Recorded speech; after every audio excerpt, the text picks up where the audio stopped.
Wait, where's my window? Not that.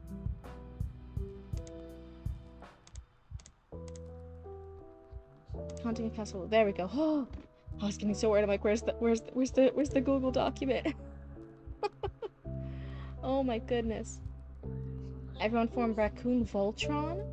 While Cryptid's away, I'll form the left foot. So everyone's gonna step on you. You got the grippies? Oh my goodness. Also, Des said if you only had 30 minutes, why did you why did you do the queue now? Why did you say yes?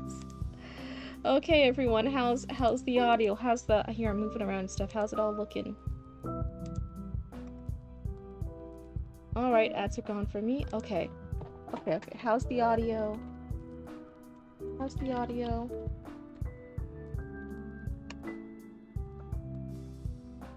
How's the frame rate? Let's see if everything's good. Apparently Deathhead has less than 30 minutes yet. They put me on a time crunch again. Oh my goodness. Seems good on your end? Good. Let's see, Laura, I think you're actually early up in the queue, aren't you? We've been waiting on you for a while, so...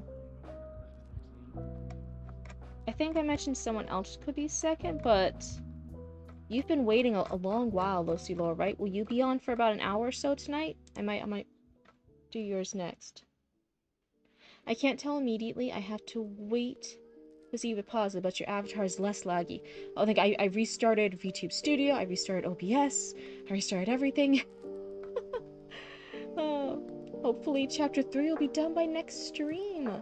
You gotta get some serious writing done. Yeah, Lambda. We're excited. We're rooting for you. You think you might actually be able to exist tonight? That would be fantastic. I had to step away, alas.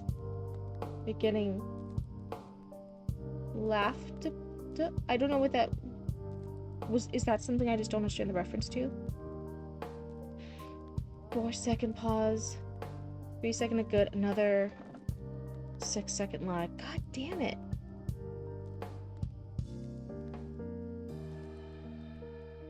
Liked 3 times in 1 minute. Somehow worse? Fuck. What does this mean? I don't know what to do. Oh no. I'm just a cryptid. I don't actually know how to be tech support. It's probably just Twitch. Okay, I'm so sorry, guys. If unless are 4 to 10 seconds, it's pretty standardized. Fucking hell. I'm so sorry, but I still want to read a little bit for Haunting of Castle Lobos if Deathhead wants us to. You typed in a 5-second pause, so we'll read a little bit. Deathhead. Hi, Bobicus. Everyone, let's see if it's real Bobicus. Bobicus, is this the real you? Are you alive? I have it here. We'd have to check if you're not dead anymore. Maybe turn the bitrate down? I don't know how to do that. I haven't messed with anything. The bitrate on my model? Will that fix the audio? Is my model causing issues with the audio? Oh shit. I didn't know that was a thing. So I'll read a few paragraphs. Deathhead, let me know when you have 5 minutes left, and then I'll give you feedback for the little bit I read, okay? Yeah, so give me the 5-minute timer in chat, okay? When you have 5 minutes left, and then I'll do the critique.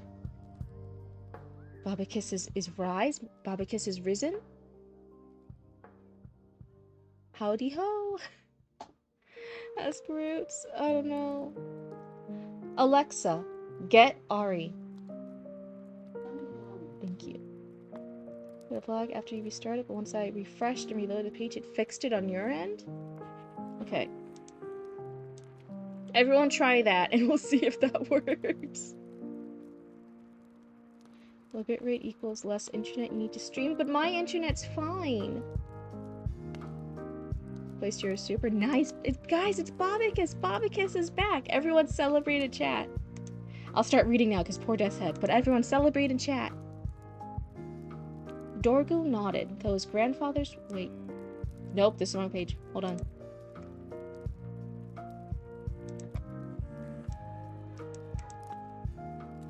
What was that?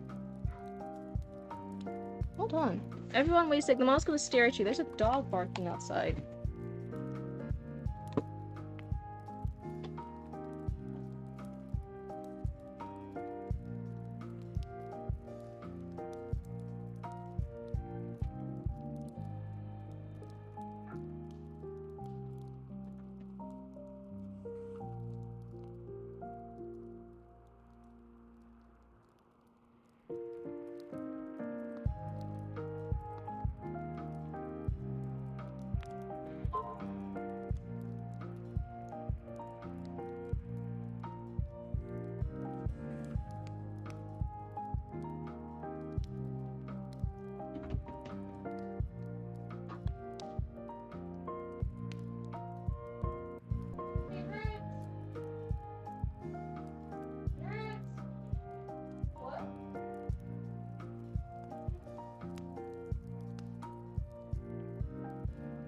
If you're busy, it's fine.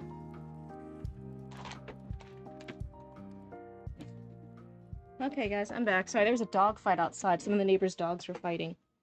Oh, goodness. So yeah, that wasn't the lag. I was just gone. Hi. Do you know if there's any issues with Twitch or something like that?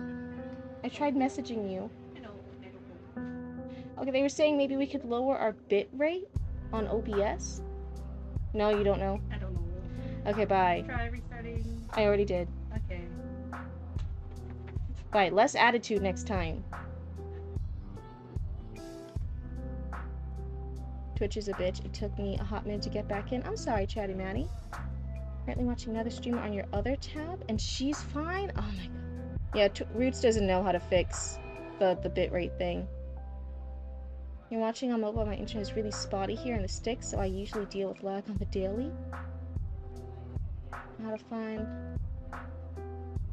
Stare vacancy. I'm sorry, yeah, there was just dogs fighting. I wanted to make sure that all the puppies were okay. The neighbor's dogs, two neighbors was walking by, the dogs were fighting each other. No fighting doggies, yeah.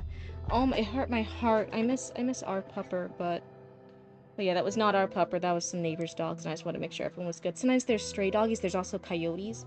I was just making sure everything was good. Hi, what? It's good to see you. Okay, everyone. Trying to focus on in. True Babacus, find the stream. It seemed to straighten out when you... Oh my goodness. Nataltha found her room cold and dark and hostile. The gargoyle heads carved into the walls glaring at her were upsetting enough, but the sparse furniture consisting of a plain bed, a tabletop with a glowing candle, lamp, and an empty set of shelves also left her alienated, so she was entering a forsaken and abandoned place not meant for her. This one is a run-on sentence. So the first one is good, but then the rest of the paragraph is actually just one sentence. I would split this up a little bit. Twitch is being a pain. You didn't even show up on my following page? God, why does Twitch hate me today? Yeah, I don't blame you, but... Jeez. She turned to the serving woman of the castle, the elder Shalke and her daughter, Kalja, both pale of hair, fair-faced, and obviously nervous. Oh, jeez. Okay. That's major Twitch. Someone was even saying they checked someone else's stream, and their stream is fine. It might just be my stream, but I haven't changed any settings. And I even re-uploaded everything, and some people are even saying it's worse now. So I don't know if it's a Twitch issue, or a me issue, or what. I assume I'll be joining you two in the morning. That would be welcome, Shalke said, nodding once. We've been short-staffed, well, since I arrived here and found myself the only staff. Hi. Oh, hi, Suanova. It's good to see you. What in the world happened to the others? Tierteg did not get along with any of the old servants, Kalja muttered. So we let them go. Or perhaps they all left. They're supposed to do a quotation mark here. It's missing one. Sorry if I'm going really fast through any edits. I'm just trying to get any edits I can for Test Head before they have to leave. When you got up to look at the dogs, it stopped lagging. It's been good since? Seriously? Yeah, I had to go through the writing and reading category to find the stream. Felt lonely again and going to go back to writing. Well, I'm sorry you're feeling lonely, but hey, I'm so glad you're picking up writing again. So, Nova, your username on Discord isn't Solar, right? Or is it on Discord it's also Suanova? Sorry, I'm just checking. Sometimes people's usernames are different. Could be your Twitch regional server? Remember once I was trying to stream and West Coast USA was borked, but other regions were fine. Have you in the background? Oh my goodness, who wants to listen to my voice in the background? You guys are all silly. No problem? Okay. Perhaps they all left. Then you came here after the former Earl was already dead? Natalthus asked. Thank you for the hydrate. I'm being good. I'm having water again. I'm having good clean water. I had my mocha drink before stream started though. I'll be honest, I really needed that mocha drink pick me up. Yes, all from his time are gone, Kalja said. We've said enough, Shalke said, shaking her head. Ladies, please, what's wrong with this castle? You're both walking on eggshells, and if there's anything I can do to help, I'll do it. Hi, Astrid, welcome on in. You love cryptids? Oh my goodness, well then I'm gonna be your favorite cryptid. Oh my goodness, but yeah, me and Roots together, we actually have a business called Cryptid Roots. We do mostly embroidery and apparel, but then I also come in here on Twitch and I do a lot of like reading and writing, critiquing, reading people's stories. Sometimes I do rough drafts on stream. So if anything like that is your jam, then welcome on in. You're treating yourself to a Coke? Oh my goodness. You're basically a drug addict. No, I'm kidding. Thank you for not telling us it's our internet. Well, if it's multiple people, then it's probably not just your guys' internet, right? It seemed at first it was a Twitch thing. Maybe it's a me thing. Maybe it's not. All the rest of the gadgets and everything in the rest of the house seem to be working fine, so I don't think it's my internet. But maybe it's a Twitch thing. Maybe it's a regional server thing like someone else mentioned. For a while, and yep, it's the same, just has a Suanova in the middle. Okay. Sorry, sister, that slot is already filled by my main man, Mothman. Oh my god, everyone loves Mothman. I can't even blame you, right? I still want to go to the town and actually see the Mothman statue. Though, okay, here's the tea. Mothman absolutely does have an ass, but to be honest, I think the statue maker gave him more of an ass than the Mothman really does. He still has a butt. He still has some nice cheeks on that half, you know what I mean? But it's not as good as what the statue portrayed it as. I think the statue artist helped him out a little bit there. But yeah, Mothman's cool. I really do like Mothman. I'm a really big supporter of Fresno Nightcrawler. Mothman is a hottie. But Fresno Nightcrawler is a little bit more into it. He's just really unproblematic. He's just a family kind of guy. He just likes to stay with his kids. He's out of the spotlight a lot. He's not going through anywhere, like hurting anyone's cattle or goats or something. Some big streamers just say, it's your internet, so they don't lose viewers. I knew. I was so sad because the viewers were going up, and I'm like, oh, I'm gonna restart this, and the viewers are gonna go down. But I'm like, if it meant a better viewer experience for you, if it was something I could fix just by restarting or redoing OBS, then I would have done it. Or you're just thirsty. Oh my goodness. You're actually working on your own writing. Nice, Astrid. That's perfect here. You're in the right community. Welcome on in. Have you seen some moths like the lunar moth? It has a big booty. That's true. Oh my goodness.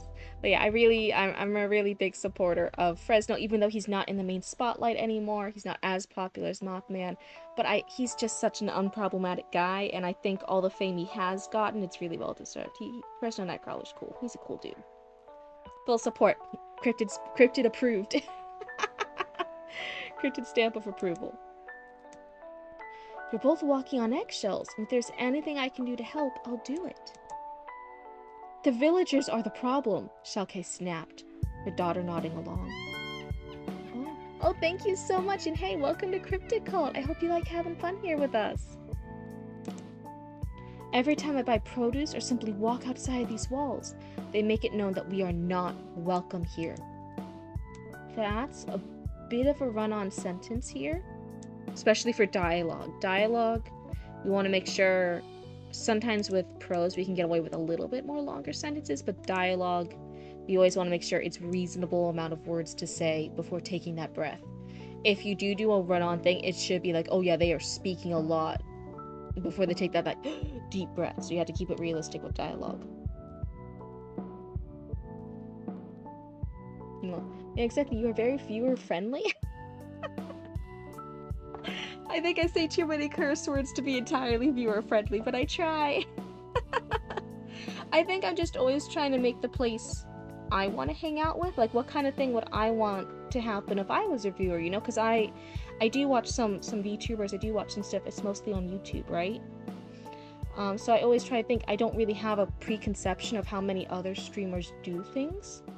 But when I thought of like what I could do with streaming and how I could interact with chat and people here, I'm like, okay, well, if I was a new person in chat and I'd never seen any other streamer, how would I like a stream to go? How would I want that person, that VTuber, that Bluba on the screen to interact and hang out with me, you know? So that's what I try to do. I don't even know if it's right or anything, but it's what I'm doing. It's funny, I ran into your channel actually because your story involves cryptids. That's the best kind of story. You should, if you're interested, then yeah, we actually accept story submissions. You can submit sections of your work in the Discord, and that's how we choose what to read. It's part of a queue, and I'll actually read it live on stream. It can be a rough outline, it can be a first draft, third draft, 23rd draft. You know, we accept it at all stages of the writing progress. But yeah, if you ever want your story read and to get critique, then this is the place to do it. And I love reading stories about cryptids. I'm a little biased though, I don't know if you can tell. Deshead, how much time do we have? I know you said you have a clock here, and I've been yapping a bit, so let me know how we're doing here. And the werewolves are a threat to us all, Kalja added. How they cannot see that is beyond me. But I sleep every night with a loaded crossbow close to hand. Should it be close to hand or close at hand? I'm not quite sure. I always say I'm not the best copy editor, but I think it should be close at hand. Is there a reason behind their anger? They pine for their deceased Earl Thorman, who was seen as one of them, over Tiertig. Is that different? Yeah, this is a different spelling. It's different to the previous way you spelled Tiertig. 8 minutes. Okay. Who they view as an usurper. Should be Anne, because it starts with you. Shalke said, exasperated. Stars alone know why. I served in 10 different noble households, and one lord is much the same as another. Maybe I will. I haven't started yet, still working on world building. It is a script and not like a book, so I might read a bit different. That's totally fine. We've read comic scripts here. If you see Tenebrew and Just, I know I'm probably saying their username wrong, so but you might hear me address them as Ten. They are a French comic and illustrator, and they are writing scripts and illustrating their own comics, and they actually submit their scripts here sometimes for feedback. We've gotten visual novel scripts. That one took me a little while to wrap my head around, and then as soon as I did, I was like, okay, yeah, I got it. My own story that I did for November, the rough draft for, it's actually a like animated series webcomic type thing script that I shared here. So yeah, scripts, comics, short stories, novellas, anything like that. I always say I'm here for the storytelling medium, whatever medium you do for your storytelling, that's fine. It's not specifically novels. I think both close to hand and close at hand work. I think the dogs were summoning Mothman who fixed your internet. That's your headcanon. Not gonna lie, why does that sound like kind of sound like you guys know how like humans when you guys have like your pizza delivery guy porn things, or you guys have your delivery man porn things? Wouldn't it be cool to have Mothman? Mothman is the internet delivery fixer.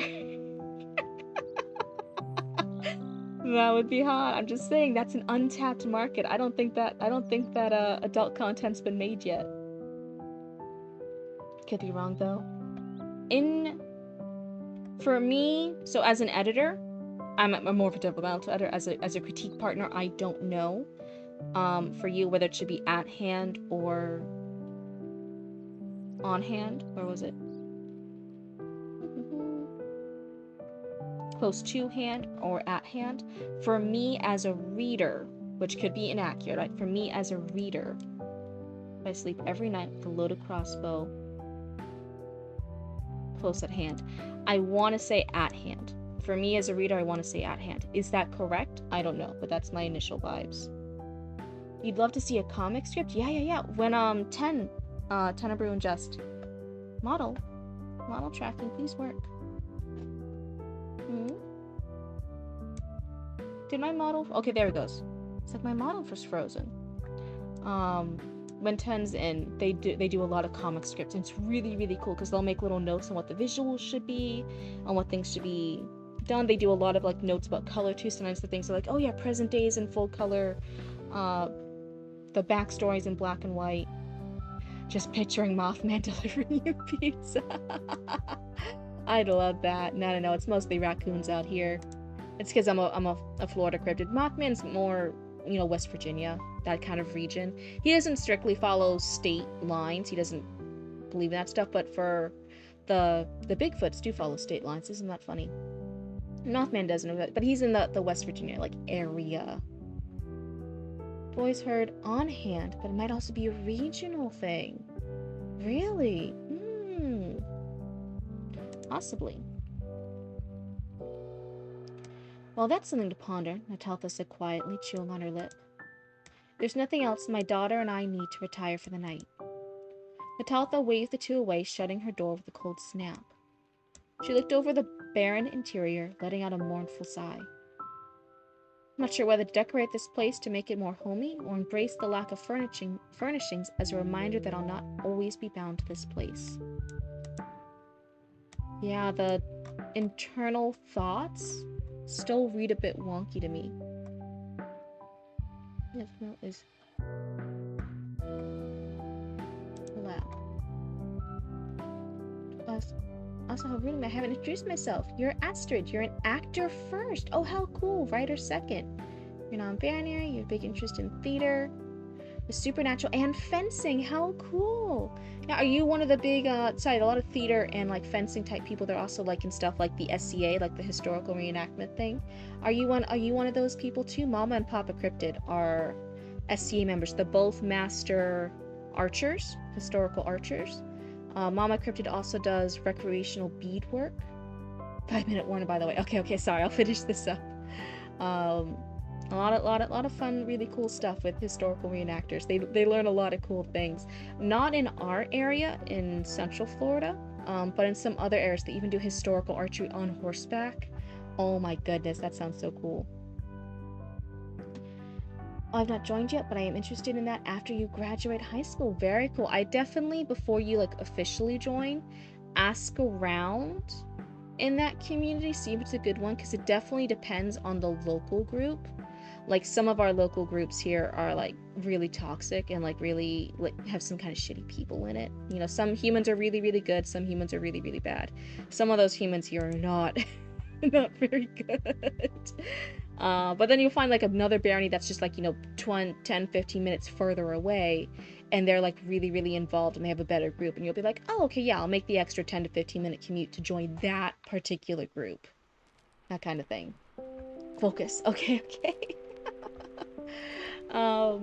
So granted, we've read just under a page. I'm so sorry, Deathhead.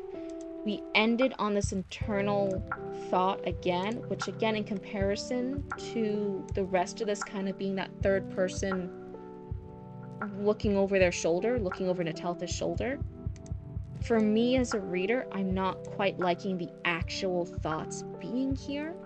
It feels a little out. I think I prefer it how it happened in the first few pages. Where was it?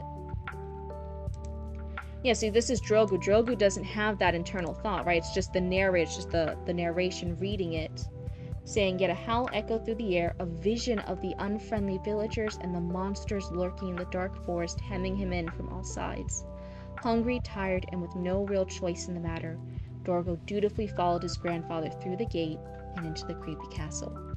So here, it's not like Dorgo's like, oh, I have nowhere else to go. Okay, I guess I'll follow Grandpa into the creepy castle. That's not his internal thought. This is still keeping the same narrative voice. And the narrative is telling us what Dorgo's thinking. I think if we kept that with Califrax's internal thoughts here, and Ateltha's internal thoughts here, just have the narration, like, tell us what they're thinking. So at least, I know I've only read a little bit more. I could change my mind about that later, but I know that was something we brought up last time. I'm still kind of feeling that way as a reader. But we can always, like, put a pin on that and keep reading more if you resubmit. And I'll see if that holds true. They just seem a little bit out of place. But otherwise, I think Deskhead's about to have to leave. So thank you so much, Deskhead. I'm sorry you only had like 30 minutes to be here, and part of that was me going to check on the dogs fighting outside. But hey, thank you so much for submitting. I hope you resubmit so we can keep reading this cool werewolf story with this dark, creepy castle and this interesting thing of what happened to all the previous servants. But for now, I'll go ahead and get rid of that. Nope, that's the right thing. Here we go, that's the right tab.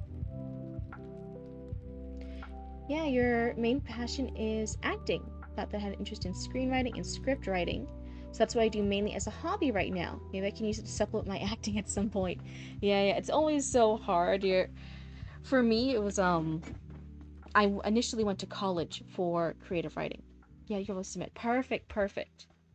So let me go ahead and... It's not going to be that one. It's going to be... Am I missing it? Deskhead's there. I'm trying to delete the earlier Deskhead submission. Hold on. I'm focused.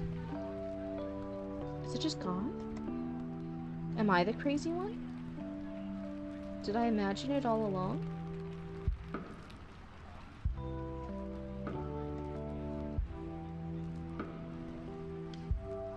Maybe I imagined it. Hi, country girl. It's good to see you again. Welcome on in. Oh, you deleted your above post. Save you the trouble. Meanwhile, I'm over here taking up time just scrolling through it like, huh? What? Oh my goodness. But yeah, Astro, I actually initially went to college for creative writing, and then there was a lot of depression and a lot of other stuff going on, and I eventually ended up switching my major to costuming, and I got a costuming and sewing degree, and that's one of the things that led to me and Roots opening our own embroidery shop and, embroidered apparel shop. But it's, read your previous comment? I read it now! Thank you for deleting it, but yeah, it just threw me off for a second. I was too focused. Oh my goodness. So yeah, let me look through the queue here. One of the earliest ones was Solar. I don't believe we've seen Solar yet. And then if Losi Lore is still here, we can actually do yours. I think they were here earlier. And they said they might be sticking around for a little bit. So if they're still here, we can go ahead and get theirs done. Gonna get your heated blanket and get comfy? Nice. Alright, so this one says it has religious fantasy story. So if there's anyone with religious trauma, trigger warning. Okay, this is Genesis PDF. Open file. Okay, now if I open that file, can I then open in Google Docs? I'm not sure I can. Let's try it though. No, I can't. Okay, so it has to be the PDF. So let me go do that. Okay, get rid of that. So let me switch my window so you guys can now see it. It's gonna be all white. It's gonna hurt your guys' eyeballs. I know. So sorry everyone, if you guys need to avert your eyeballs, that's fine. Do so now, because I'm about to switch it over. Oh my goodness. I look so blue. Wow. I look so dark compared to everything. That's crazy. What was I saying? Man, it's really only with streaming that I ever realized I had ADHD. Do you guys realize that? It's only with streaming that I realize it. So let's see, this is... Oh, did I not get a page count on the side? It's 1 of 10. Okay, it's at the top here. It's 1 of 10. I have to adjust my screen so you guys can see the top. There we go. So, Locilor, do you want to let us know anything about this in chat? Is this a prologue? Is this part of a novel? Is this a self-contained short story? What's going on? What's the tea? What's the vibe? What kind of project are we working on here? But otherwise, let me go ahead and look this over. So it's 10 pages. I might not be able to read the full 10 pages, but I'll at least try to get maybe 3 to 5 done. I think that'll be a good marker. In the beginning, God created the heavens and earth. Hey, no, what am I doing? I didn't mean to click on stuff. Hope everyone is having a good evening. So far we are. There were some like tech issues earlier. I don't know if it was on my end. I don't know if it was Twitch's end. Some people were saying it might be Twitch. So there was some lagginess and some audio issues earlier. So if you guys do notice that popping up again, feel free to let me know. I don't know what I did that fixed it. But I could try fixing it again, maybe. Nothing makes you more aware of your ADHD is streaming. Yeah. Like, I've worked many jobs. I've done customer service. I've been a manager. I've been a supervisor. I run my own business with Roots, and nothing makes me realize I have ADHD like streaming does. Oh my goodness.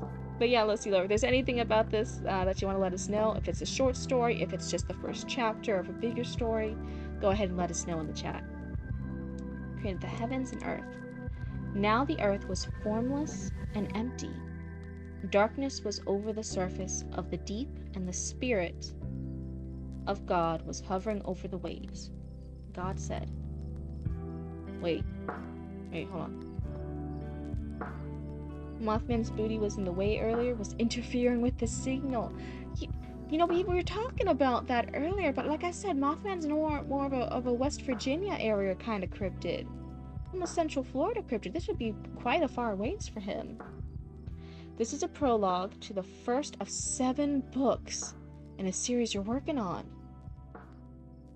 Oh, wow. Oh, wow. For Mothman or for 7 books? 7 books is a lot. That's a big series. Hi, Echoes. It's good to see you. Welcome on in. So this is a prologue. Were you... Sorry, I'm getting my raccoons mixed up possibly. Were you last stream mentioning that you had critique partners talking about your prologue? How it goes? Hopefully it's going better. Hopefully we don't have tech issues anymore. It was just that big? Man, I don't know how human satellites and internet works then. It's that big all the way in West Virginia that the Mothman's booty was blocking the signal? I don't know. Maybe he needs to give everyone a warning every time he moves around. Mothman's mysterious just that grand. Oh my goodness. I had no idea. I knew the statue was fantastic, but like I said, in person, like the statue's butt is a little bit bigger than his butt. Maybe he's been doing some more squats. Maybe the booty's gotten a bit bigger. So this is a prologue. So Leslie, were you on last stream? You can tell me if I'm wrong or not. Saying that you gave the prologue to some critique partners, and that you were a little bit upset with some of the critique partners you had because they weren't very good critique partners. Let me know if that was you. I might be thinking of a different raccoon, and that's fine. That's just me being silly. Now the earth was formless and empty. Darkness was over the surface of the deep.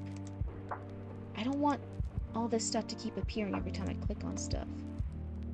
That's crazy. So it says the deep with capital the, but it's a lowercase the for Spirit of God was hovering over the waves. And God said, stop stealing your joke. Heaven and hell are proof positive of existing, went to war, and Earth got caught in the middle of it. Summoning demons is so common that it's taught in school, because heaven hasn't answered since then.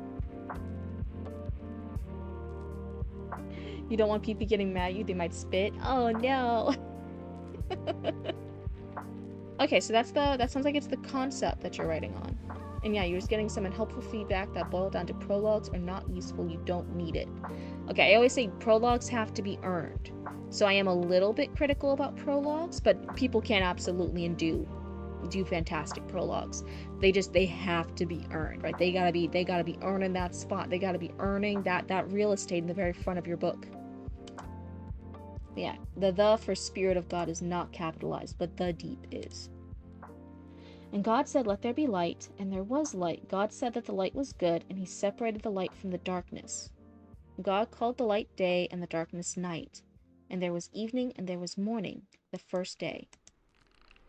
Same story we've all heard, right? Yeah, I was about to say this is very similar to like the Bible, right? Oh, I love iTunes. And from there, the next few days, 4 if you want to be exact, were spent much the same way, creating and sorting his creations into neat little boxes. Can't say that God isn't organized at the very least. Day in and day out, creating and separating. The sea from the skies and the land from the seas, the sun from the moon. To the seas went the fish, and to the skies the birds. On it went, and every time he neatly boxed his creations up where they belonged, and every time he said the same thing again and again when he was done. It was good. It is good. Blah, blah, blah, blah.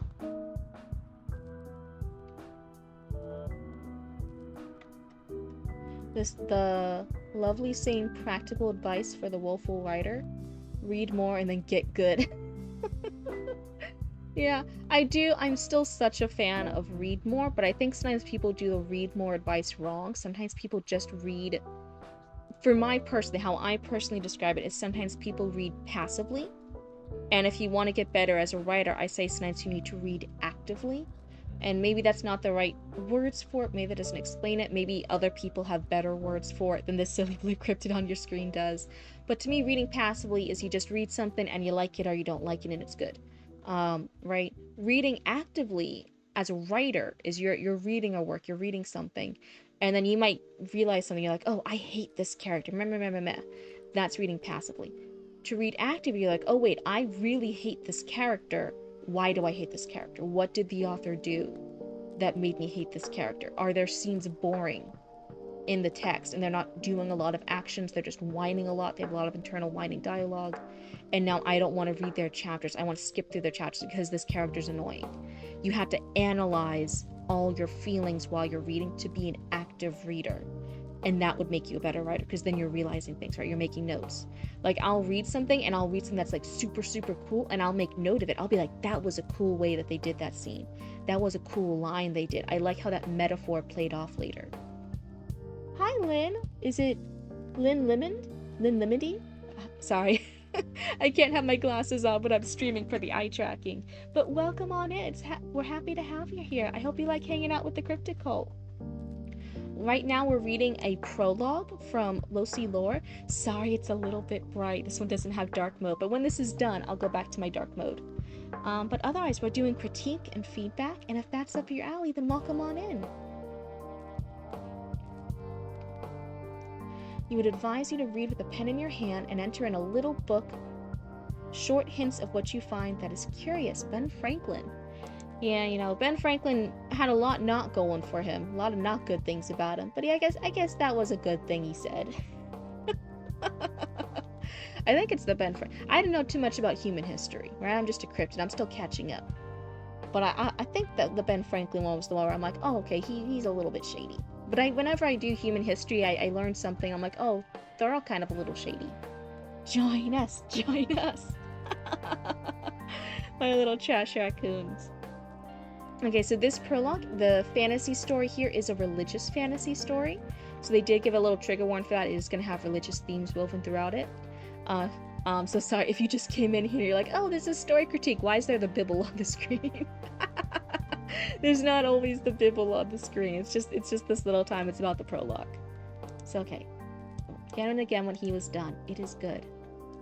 And the angels on high, his first creations from before even the earth, would all sing out in joyous choir, all in unity, proclaiming their praise to God.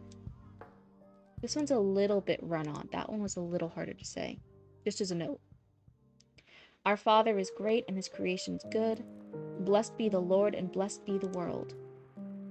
And after the beasts of the land were created, one final being was born. In his own image, God created man, a being that would strive and toil and above all aspire. Aspire, instead of inspire. A creature that would seek to know and create just as he had, made in such a way that he may rule the world and all other creatures upon it, and learn from the world that they owned. On that 6th day from dust man was formed, and from his first breath God found beauty in him and all of his flaws, and all was not good. For as the choirs once more sang out, above the mass cried out a voice that spoke in defiance, one who bulked that man, made imperfect by design, should be seen as their equals. To your estimation that every man ever got a statue made of him was one kind of some bitch or another.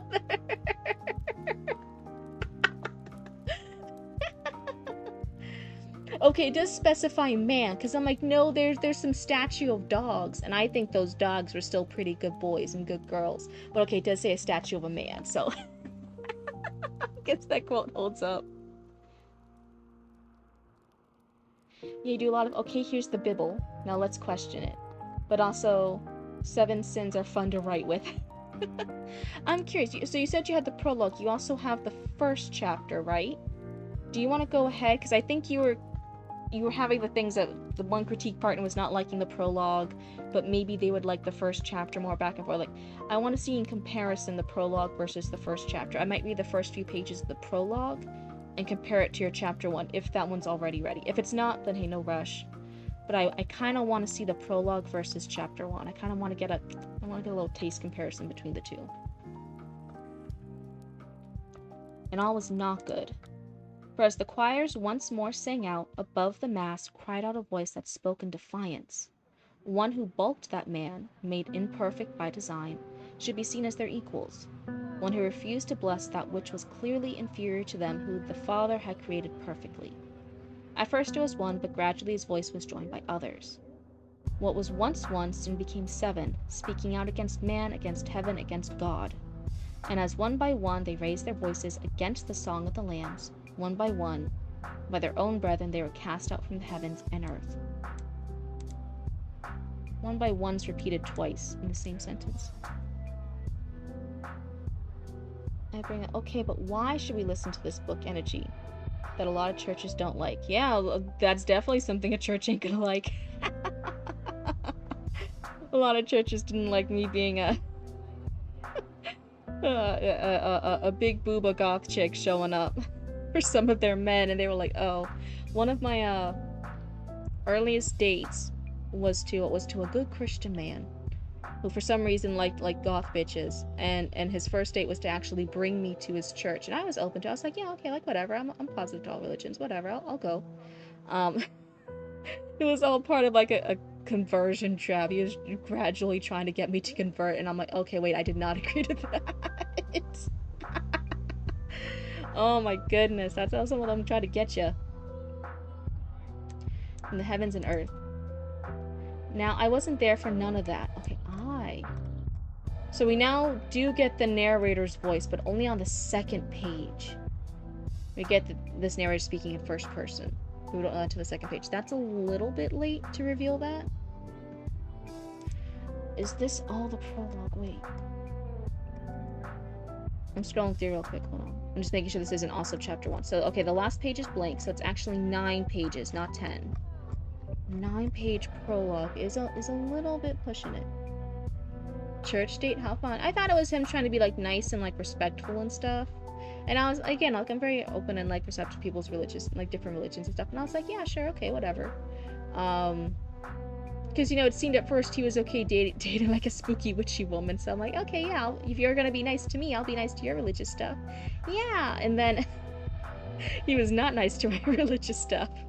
He was just trying to get a witchy woman to be a good Christian. Oh my goodness. Yet it's still our fault. Oh my goodness. Damn it, he messed up his shot on a goth babe. Guy's dumber than a possum playing alive.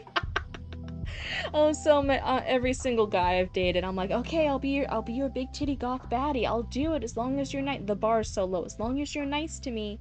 And then after a long time, suddenly they'll be not nice to me, and I'm like, the bar was so low. I just want you to be nice to me. You have a rewrite at the chapter 1 done. The prologue is loosely mentioned as a lesson that was being taught in universe in chapter 1, which begins in a classroom, which is something worth noting. But yeah, you can submit chapter 1 as well. Yeah, why don't you submit chapter 1 as well? Because I do see a couple, like a little alarms already for the prologue. Of it is for a prologue. Most prologues now we want them a little bit shorter. Most prologues we don't want to get too long in the text here. This is 9 pages. I'm like, that's a little bit running long for a prologue. I have some concerns with that. I am noticing like the first part of it is kind of just a recreation of the Bible, which I'm like, okay, I think anyone who read that might be like, oh, okay, I already know the Bible, and they might skip it. Good and fair evening, Cryptid of the Roots. Hi, Black Dragon Tavern. It's good to see you guys again. We're actually reading a prologue by Losi Lore here in chat, and we're going through it a bit, and then I'm gonna compare it to their chapter 1 because I want to see a taste comparison between what they're doing with the prologue and chapter 1.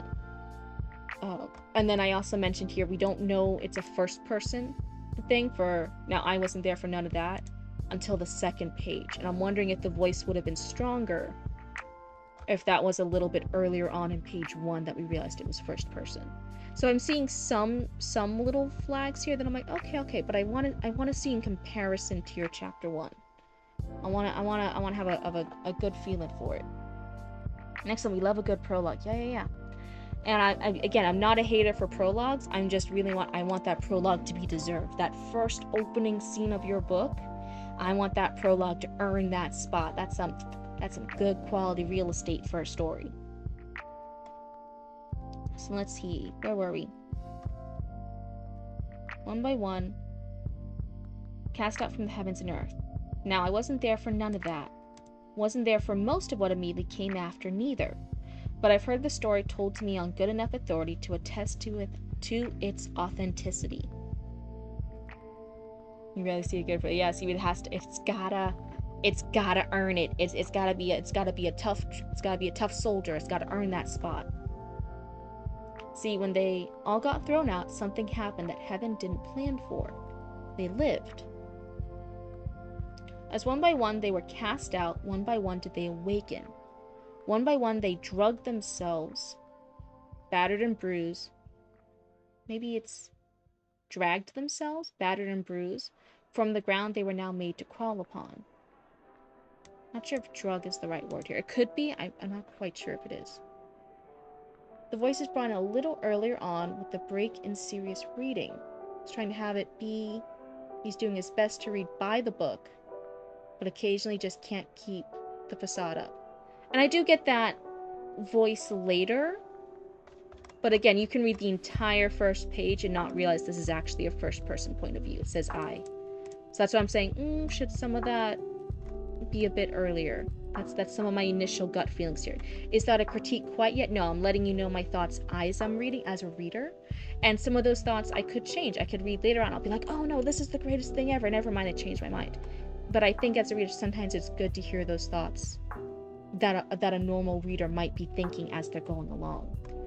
Because that lets us know. It's like sometimes I'll read, especially Bobicus, if they're still here, right? I'll ask a question. I'll be like, oh, I'm wondering if this character is evil.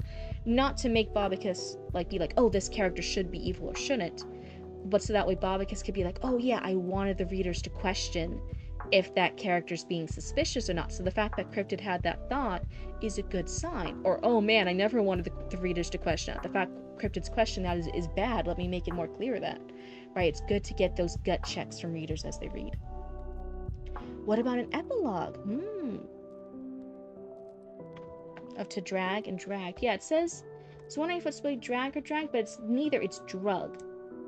They drugged themselves, battered and bruised. From the ground they were now made to crawl upon.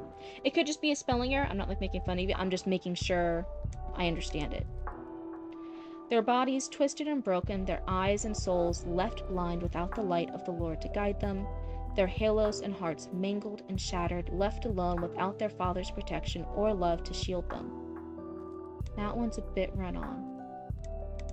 One by one, they each took time to mourn the death of the angels they once were, and took on new names, and steeled themselves to survive, no matter what that meant for them. You're saying most epilogues could just be final chapters. Epilogues are even more often poorly done and waste of time for the reader.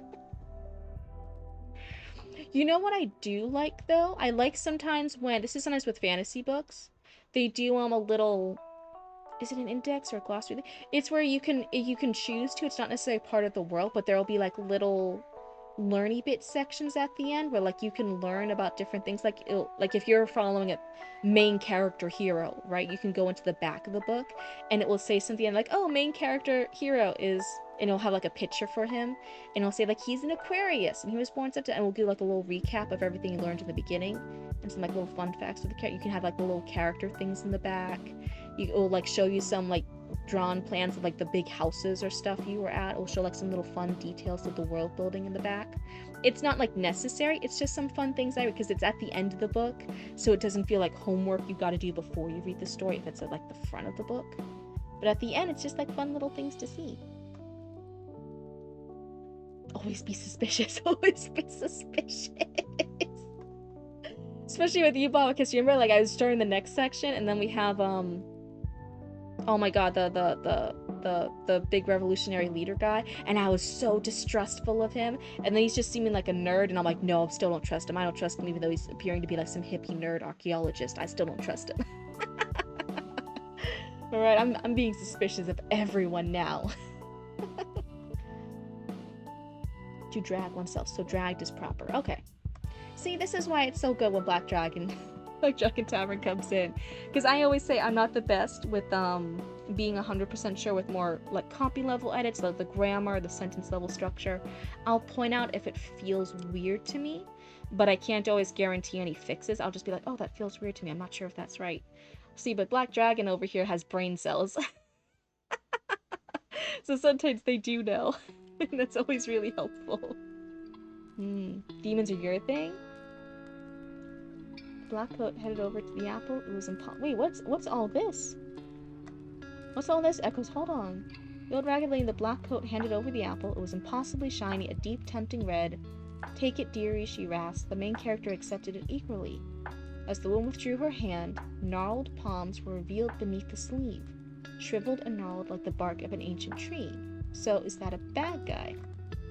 Wait, what are you asking? Is this like a Snow White reference? Worked on Bobicus. Yeah. We're really happy to have Bobicus back.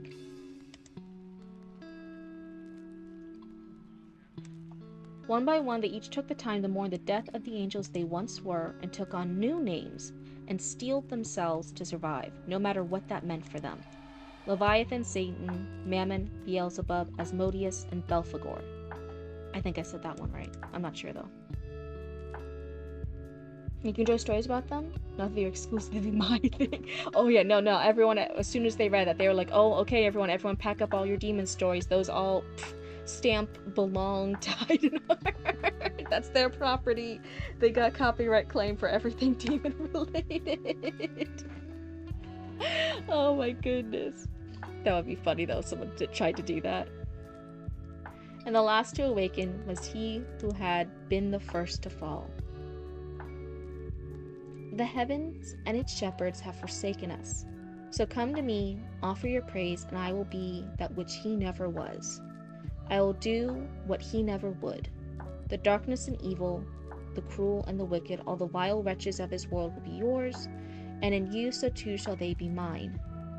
You are all my servants, and I your master. While I shall rule you, so too shall I serve you. When you bow to me, I shall see you flourish and thrive. Without their light, they think us blind, but I will guide us through the dark, and within it we shall form our home and kingdom. I will guide us and see heaven torn asunder. The angels on high shall be punished and weep alongside their Father's precious creation, and the Lord will lay broken at my feet, and we shall feast upon his shattered corpse. That one, especially, some of these ones were a little bit run on. That one feels especially run on. That was a little tricky to say. Thus saith I, Lord and Master of all that is evil, upon my very name of Lucifer, it shall be done. Lucifer. Yeah, I don't think you need to say Lucifer twice. Ah, wait, why can I click on things? Why I don't want to click on things. I just want to highlight words. And then it pulls up. Oh, you guys can't see it. There's like all these options here for me to click on, and I don't want to click on them. Oh my goodness. You saw that the joke continued and evolved after you left, you lot are nuts. Those are squirrels. Squirrels are nuts. We're raccoons. We're feral. Let's see here. Okay, so an index or a glossary at the end is fine, covering details of the world and story that might be missed by passive world details can be fine, but an epilogue like 30 years have passed and Charles is no longer the hero of the realm, but the greatest little league coach in all the magical realms is silly sentimentality that doesn't really serve the story and often ruins the story overall. Yeah, I definitely say if it's a true epilogue, it's gotta earn it too. It's gotta feel like it actually wraps it up like a last chapter would. But those little indexes at the end, little glossary stuff, I love. I'm a sucker for that. I love those. I love those so much. They're so near and dear to my heart. I love all that shit. And thus in that kingdom that ought to have been their graves, they would build their kingdom known thenceforth. Is it henceforth? Or thenceforth as hell. One by one they learned to see with their own eyes through the dark, and looked upon the realm they stood in. The great empty expanse seemed to go forever, so naturally the first order of business was doing as they had learned from their father, and creating. Of course, with their newfound sense of independence, each and every one of them had a different idea of just what hell was, and just how exactly they were going to go about their grand goals, and even what exactly those goals meant for them. That one's another really long one. Right on. So Lucifer set down 3 ground rules which they all would obey to keep from turning on one another. Feral is absolutely fair and accurate. Yeah, I love my raccoons, but I still recognize your guys' faults. I can love you guys and still be aware, still have eyeballs. You're trash, the trash bears, we come out and throw garbage all over the rain. Oh no, my raccoons litterers. It was so funny.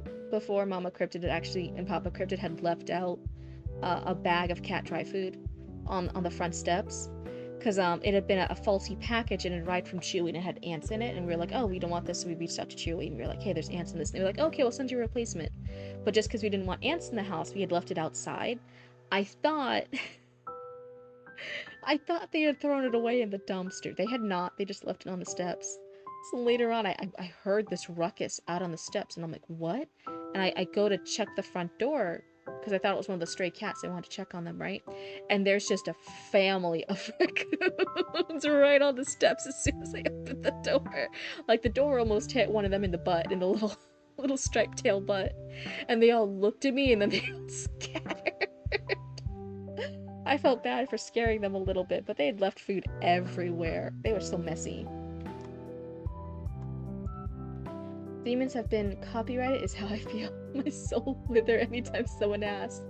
If a Helluva or Has-Been is where you got your... That demon stuff has been around way before Helluva and Has-Been. Oh my goodness, that's just silly. It's just silly for people to assume you got a demon story idea just off Helluva or Has-Been Hotel. We're the peanut gallery. We're not nuts. We throw them. All you raccoons are so messy. Thence means for this reason. Hence means from this place. So it should be henceforth. Right? If I'm remembering that place right? Wait, where was it?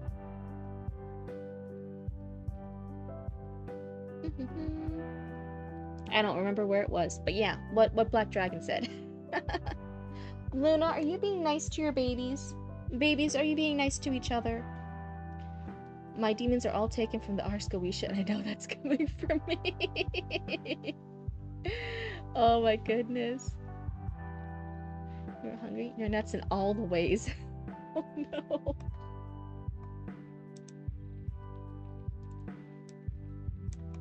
So I'll say so far, I normally like we are starting the third page. You know, we started the third page. Normally for a story or chapter 1 or a prologue, I kind of view a prologue as like a chapter 1 that kind of just happens either from another point of view character or earlier on in the story. This one seems like it's happening earlier on in your story. This seems like the I still normally like an action. I like a character that the readers can follow along with, right? That we're on with the character and that they're doing something. There's a plot, there's a dilemma, there's a problem. This so far just feels like world building. It feels kind of what I would say is almost like a lore dump, when it's not just a little bit of lore sprinkled in throughout the piece and we're getting that world building as we explore the world.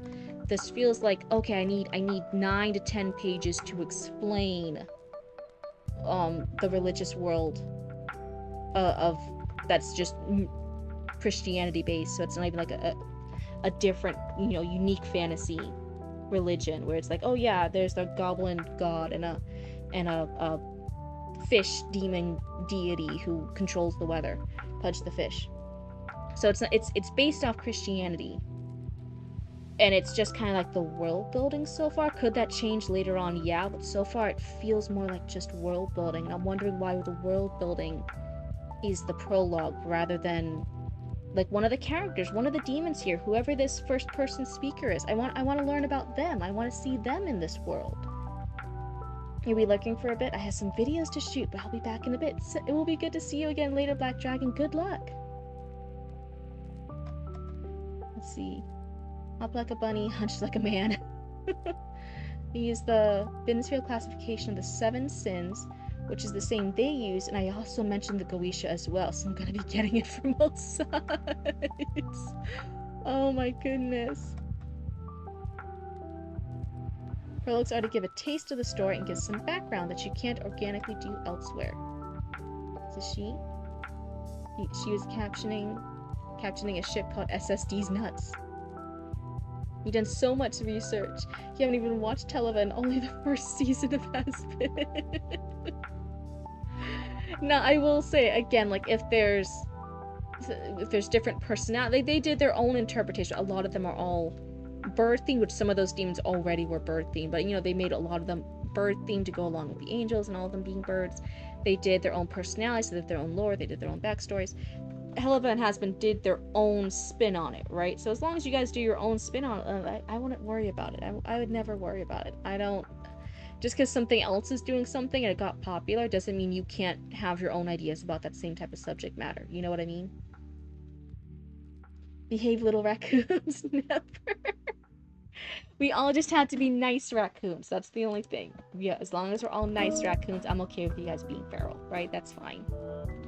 So I will say, I'm not against the prologue. I just almost wish, I'm like, man, I wish this was a little bit more from this first person narrator's point of view. I wish I knew who they were. I wish there was a little bit more action-y thing happening here with that character. Or if the main character in the book series is one of the demons, or a demon, or an angel, or something like that, I wish you were kind of following them, because so far it almost feels like I'm just getting your world building. I'm doing the homework before I get to your story. That's kind of what I'm having a little bit of trouble connecting to. Where was I? So first, mankind must come to them. Temptation and seduction was all well and good, but unless humanity used its precious free will to choose evil over good, to decide to abandon their creator in favor of that which he denied, there would be no point to it at all. For if they forced it upon them, more humans would be made, and the only people to blame for their loss would be they who fell. If man came to them on his own, it was man's own fault, and man's own flaws that ruined him. The blame could only fall to man's failings, and if heaven aimed to strike them down for it, then were they not denying the good of the freedom that God had given them? No, for the sake of their own survival, man must be allowed to choose. Stop popping. I know you guys can't see it on your screen, but every time I highlight something, it has a pop-up.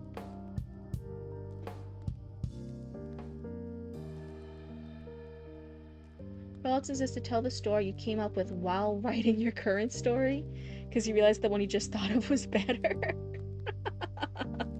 I haven't had that one yet. Oh my goodness, is that what happens to some writers? Do you halfway through you realize like another character or another point in the world's history was more interesting, and that's what you write the prologue for?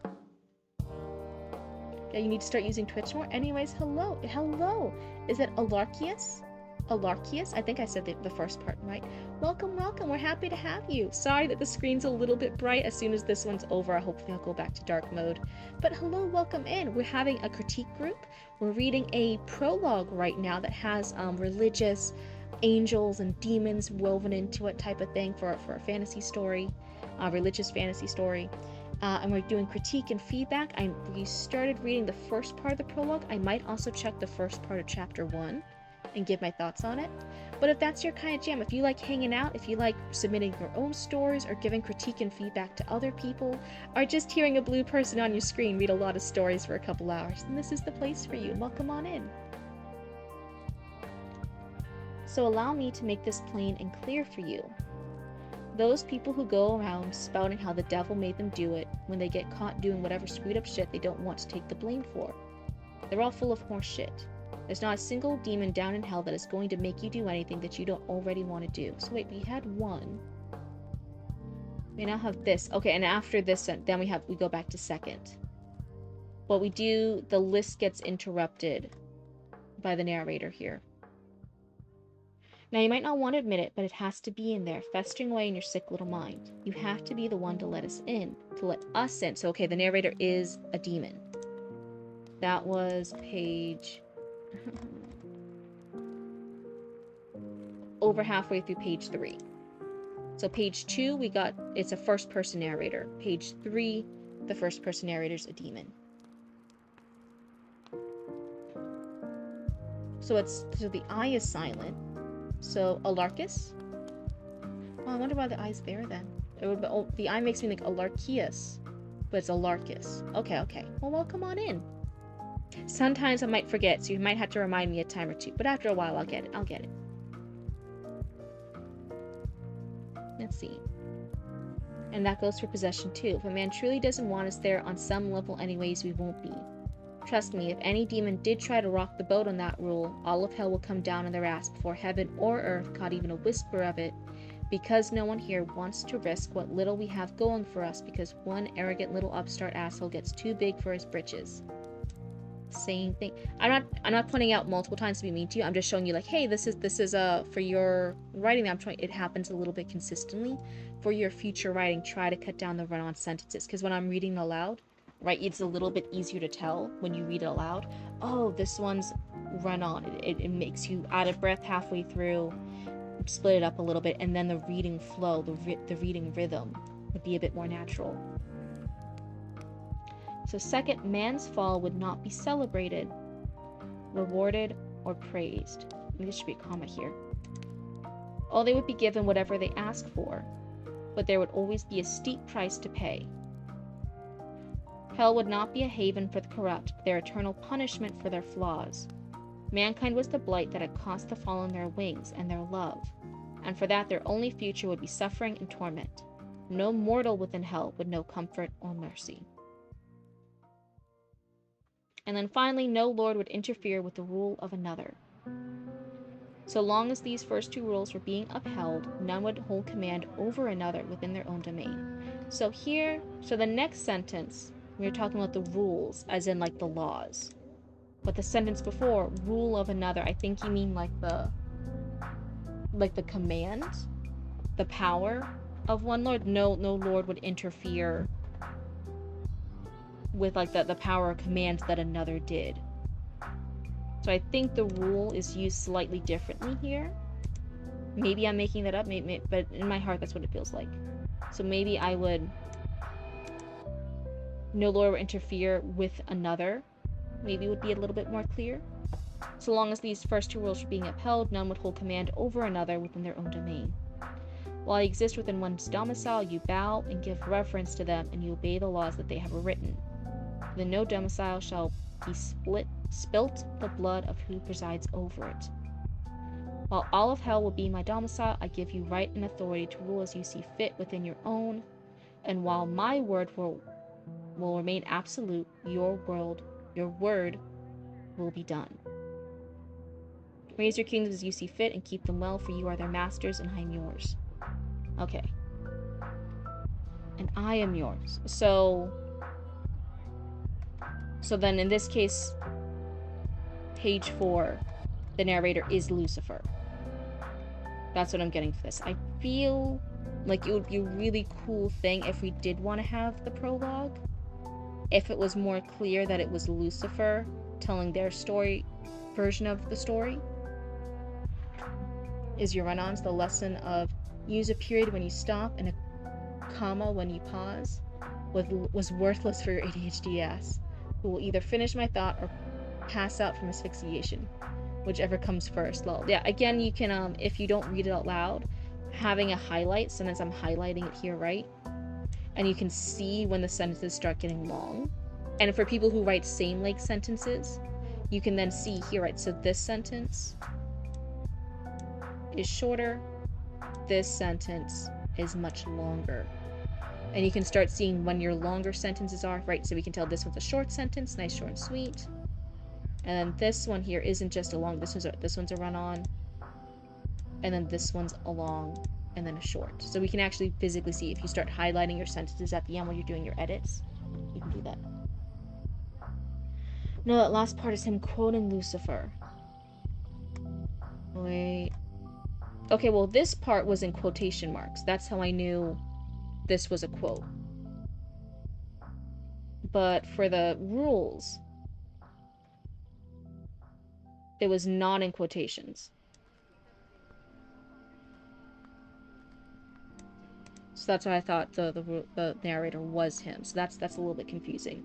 I would see with the rules if there's just a way that you could put them in quotation marks, so that way it's a bit clearer. Beyond that, so long as these laws would be upheld, so long as they all remembered why they were here and what their objective was, each was named lord of their own domain. Rings they called them, each embodying the evil that they would bring upon the mortals above and the punishments they would inflict upon them when they fell below. So on page 4. Gluttony, Belphegor, Satan, his duties. And we have Satan. Is this just describing each ring afterwards? First to wake and last to fall. Let your brethren more than heaven. Yeah, this is just a little bit about each one until we get to page 8, which is then Lucifer. Sin of pride. Be left with none to call their own. Furthest from the reach of Lucifer's attentive gaze lay one final ring. A ring they could neither see nor enter nor even find, but they all could feel with clarity.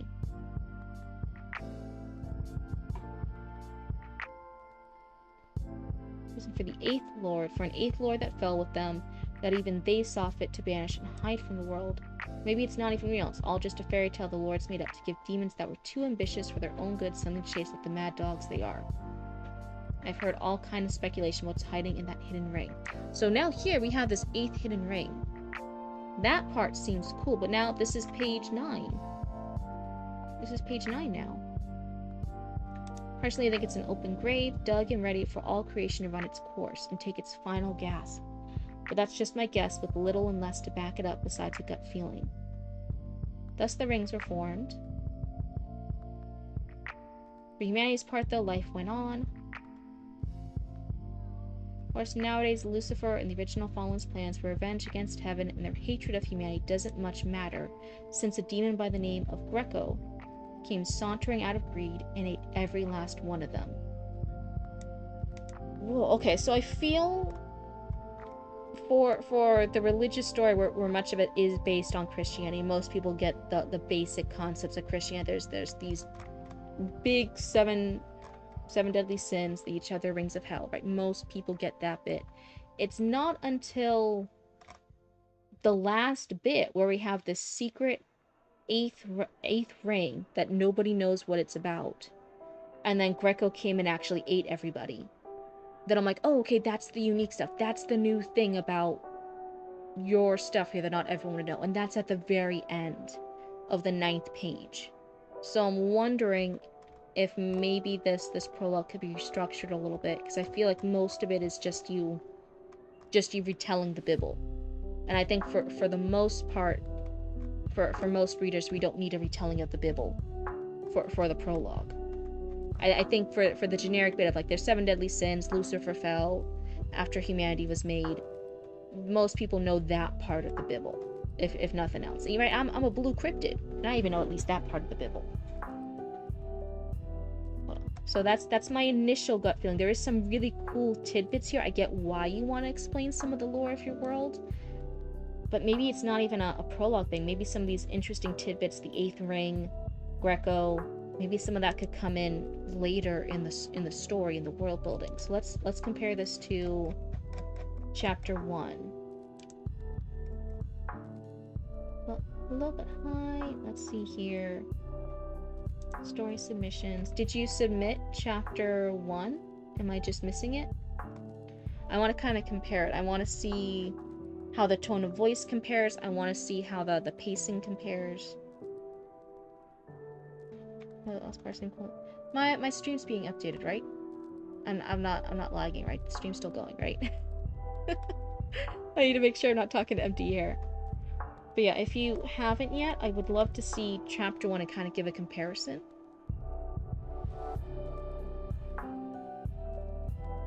Yeah, the info seems really cool. I like this hidden 8th ring that not even any of the demons, not even Lucifer could go into, right? Lucifer didn't even know truly what it was. That seems like a cool bit. What is this 8th Lord of Hell? That's a cool bit. And then the really like punchiness, it almost feels Terry Pratchett-esque, right? There was some demon from greed, came sauntering out of greed and ate every last one of them. I'm like, that's cool. That's a really strong use of voice. I like that little twist here. And that, yeah, someone from, I wonder if it should be greed or gluttony. What you guys think of greed or gluttony demon will come out and eat everybody? About to, had to move to a computer. Okay. Yeah, so I like the tidbits we get here at the end. But man, doing 9 pages just to get to those tasty little bits here. I'm like, man, I wish that was a little bit earlier up. I wish that was a bit sooner. So you're going to a new computer. I'll go ahead and at least for now, I'll switch to my dark mode screen. Hold on. Oh, that's so much easier on my eyes. Let's see. There we go. My night mode Google Doc, I love you. Oh, it's helpful on my eyes. It helps so much. To offer some construction. Needs more cowbell. Oh my goodness, that would be a good fun bit, wouldn't it? So yeah. Let's see here. Okay, so now we have... This might be an old, unedited draft, so shit might be a little jank. Okay. It's called School Days. School Days. So let me go here. Window. Oh, thank you so much for the follow. And hey, I hope you like hanging out with the Cryptid Cult. Enough story submission. School Days. Okay, back to the white screen. Sorry for flashbanging anyone's eyeballs. Tink, tink, tink, tink. More cowbell. I'd love when a little band of raccoons and there's one little raccoon on the cowbell. Wouldn't that be so cute? I love that idea. Demons eating demons is just part of the world. It's like a dog eat dog world. So let's see here. This is 12 pages. Okay. So again, I might not be able to read the full thing, but let's go ahead and get it started here. Of all the torture... Am I blocking it? Oof. There. That's a little bit better. Of all the tortures in hell that have been covered in their lessons on the creation of hell, not a single one of them compared to listening to Kalos Sinclair read. Hell and hell is repeated twice. His slow, monotonous tone was a thing of legend and could be studied as a cure for insomnia. There was something to be said for someone who could take the very idea of how evil was born into the world and make watching paint struggle to dry on a humid day more fascinating. Give them a parka, it's so cold down there. Oh no. Here, we're Central Florida cryptids. I'm a Central Florida cryptid. It's warming up down here. It's not so bad. Oh my goodness. To me, they're not sure if that's the word vomit onto the page version or the one I've done a second glance over. Need to give that little feral energy. Luna, be nice to your babies. We've kept them alive for over a year, Luna. Do not hurt your babies now. Please, we've kept them alive and away from you for a year. Do not hurt your babies, Luna. Strelitzia Sanders was an avid reader, and perhaps one of the few students who was genuinely interested in learning about the subject of the history of hell and its denizens. Most had little interest in anything that didn't affect their own immediate needs. Learning how to wield magic more efficiently, or about current demons and what to do or not do if dealing with them, was far more well received than history from thousands of years ago. And while she wouldn't say that those other things weren't important, to her it felt foolish to try to harness power without respecting where it came from in the first place. Okay, one of my raccoons start playing cowbells, the other I'm just gonna check on Luna and her babies real quick, because I think she's getting grumpy that her own babies exist in the world. Like, she didn't bring them into this world. Give me 1 second, the model's gonna stare into your soul.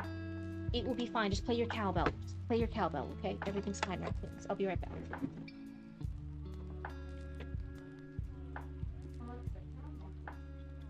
Okay.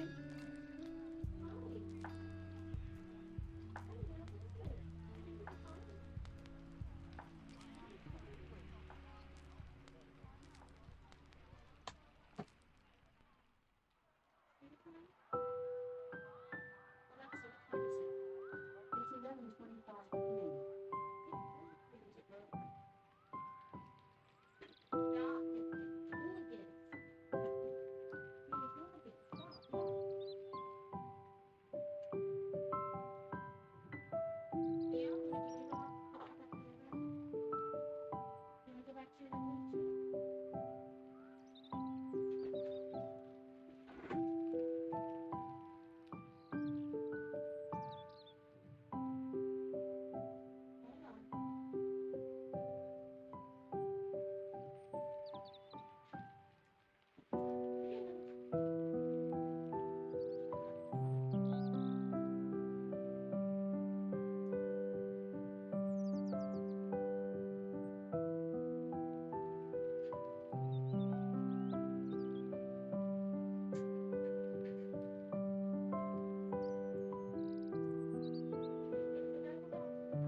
Okay, I'm coming back, raccoons.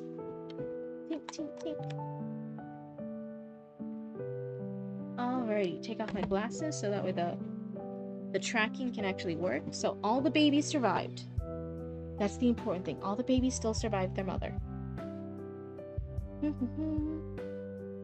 It's all about how you phrase it. The word vomit on the page, I prefer to say it's the delicacy of swallow's nest soup that the reader may enjoy. You guys have seen all my stuff. I'm like, oh, okay, my main character, bitch has no name yet. She'll be in the intro scene. Maybe there'll be the dragon she already defeated. My little word vomit on a page is bad. And I do it I show you guys that stuff purposely just to make you guys realize, like, oh yeah, there is no... your rough draft, your word vomit on a page is just for you, right? You never had to show it to anybody. It can be as terrible as you want it to be, as long as it gets your thoughts down on the page. That's where it came from in the first place. That said, this was something she had read about on her own years ago, and studied in her own time at great length, which was nothing new to her. It was a frequent problem to someone whose greatest joy in life was learning. School rarely had anything new to teach that she hadn't already dabbled in. Still, it was the dreaded group reading of having a student read aloud while the rest of them followed along that was completely killing her. Reading at a rate that the aforementioned paint would likely be dry before he was done was the greatest test to her sanity and patience she'd endured in her entire school life. Wrath is going to freeze over before he's done. The irritated sigh, just loud enough for her to hear, came from a nearby classmate. The baby survived their mother could also describe my relationship with your family. Yeah, so Luna's doing really good. She can hang out with her babies for a couple hours unsupervised. And like she'll like hiss at them sometimes just to reestablish boundaries, but like no fighting, no like she's trying to tear open her door again. But she's doing really good. She's done really great with the girl cats, so she's fine with other girl cats. She tolerates her own babies, and she's doing really good with that. And she's seen my boy cat twice now, and she's been really like focused that she normally got before she got into cat fights, but then we'll block their point of view, and then she's doing really good, and she's actually turning and leaving, which she wasn't doing when she was a pregnant mama a year ago. You'll love my sequel to Bitch Has No Name. A fistful of bitches and the good, the bad, and the wrinkly.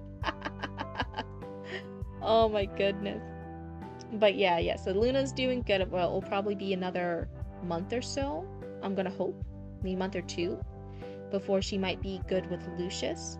And then after that, it's the final baby. It's the final test of Lupin. Lupin, who has the biggest trauma with her. Because she did try to attack him when she was first here. And we'll slowly start getting Lupin acclimated to her. That's not gonna be fun. Yes, I have too many cats. I'll never tell you guys how many cats I have because then you guys will judge me. But there's a lot of fucking cats. You have a working title for work in progress called Alaric and the Battle Bitches. Sounds super cool. Sounds a little bit sci-fi-esque. I like it. So, Gelzine Dupont. I'm wondering here, so the first names, unless I'm completely, and I admit it, right, I'm a cryptid, I'm still learning about humanity. The first names, Strelitzia and Gelzine, seem more like fantasy-esque names. But then the last names, Sanders and Dupont, seem like normal human names. Those seem like normal names. So that's an interesting mix, the fantasy-esque first names, normal last names.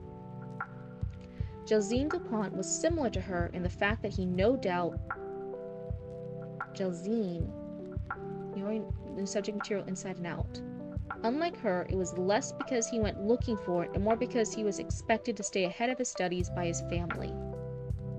Also unlike her, he was not willing to simply grit his teeth and bear it. Leaning kicked back on the hind legs of his chair. That's an incomplete sentence. He spun his pencil about between his fingers in a similar fashion one might fiddle with a knife if one had the means of making the blade come in and out of the physical realm. The pencil moving in and out of the physical realm with such speed that it didn't even lose momentum in how he spun it. Say physical realm twice. Practicing his grip on domain magic was far more practical than listening to this idiot drone on and on. Strelitzia is a flower. But yeah, it is a bit of a blend. Okay. She gave a half-hearted smile his way. It wasn't wrong. There were a million better ways to be spending their time right now, but she didn't want to encourage him to act out any more than he already did. The smile didn't go amiss by the boy next to him, however. A red-headed troublemaker by the name of Flint. Okay, that's a normal first name. He jabbed Gelzine in the side, maybe a bit rougher than he needed to, given the fact that he almost got slapped for it, before he pointed in Strelitzia's direction. She tried to dart her gaze away from him before he noticed. Things with Gelzine were complicated to say the very least. As a DuPont he was, like herself, part of Arkridge High Society. It is totally original and not inspired 40k Super Space Marines, I mean soldiers. Say fighters. Fighters is even more generic. That way it's not Marines or soldiers, just fighters. That's generic. You got this. Oh, stop giving me pop-ups. He, however, also somewhere in the last few years had not just fallen in with the Reapers, but had become the leader of the aforementioned school gang. She couldn't claim to understand the how or why of that. She was quite certain his parents were less than happy about that fact. As someone who had considered him a dear friend through her childhood, she couldn't say that she was either, but everyone had their own lives to live. Litz. So I'm confused here. So he does whisper to her because it's only loud enough for her to hear. She's looking at him. He's spinning his pencil in magical fantasyland. She gives the half-hearted smile his way.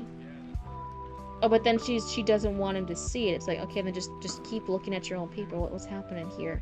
Flint notices it instead. Flint with the normal name. He has to point. He has to jab Gilzine to notice it. So how long was she smiling? She smiles. Flint notices. Flint then notices and then jabs Gilzine. Gilzine's like almost slaps Flint. Flint then points in Strelitzia's direction. Then Gilzine looks in Strelitzia's direction. And she tries to dart her gaze before he noticed. Like, how long were you smiling, Strelitzia? That's a long time to smile. That's one of my initial points. So I'm like, So he's part of this Reaper's gang. Litz, a sharp whisper trying to get her attention. She knew she should ignore it, shouldn't encourage him, but she never had it in her to completely block him out. She glanced in his direction, furrowing her brow an expression of annoyance that she didn't truly feel. Should she be paying attention? Yes. But she was fairly certain that her grandmother Emma could read faster than Carlos, and she'd been dead for the past 82 years. Okay, so we are learning about hell. We are doing magic.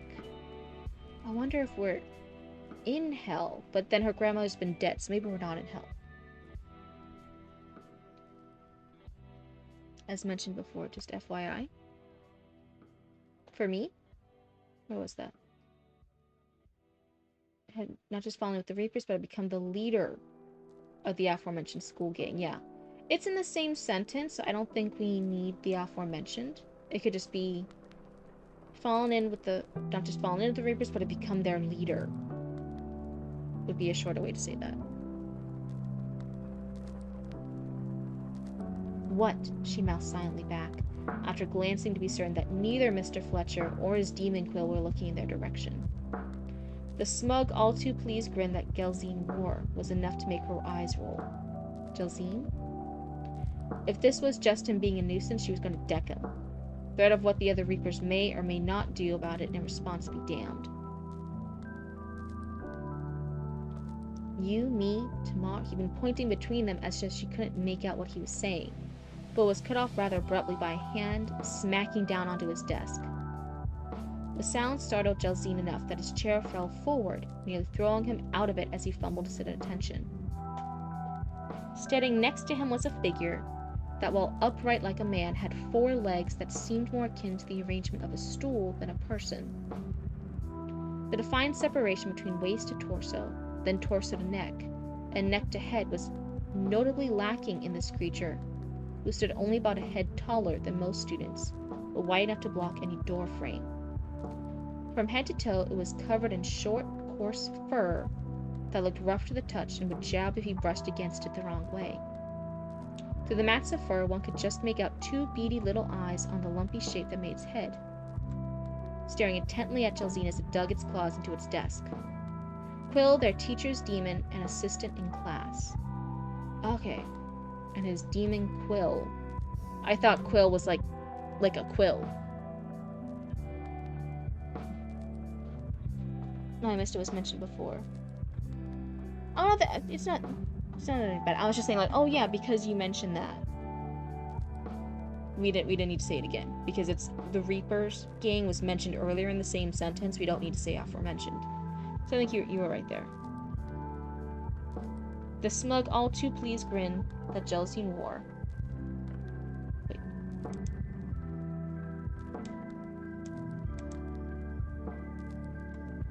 So Quill, their teacher's demon assistant in class. He didn't speak much, but he had a nose for finding trouble, even if no one could confirm if he had a nose at all.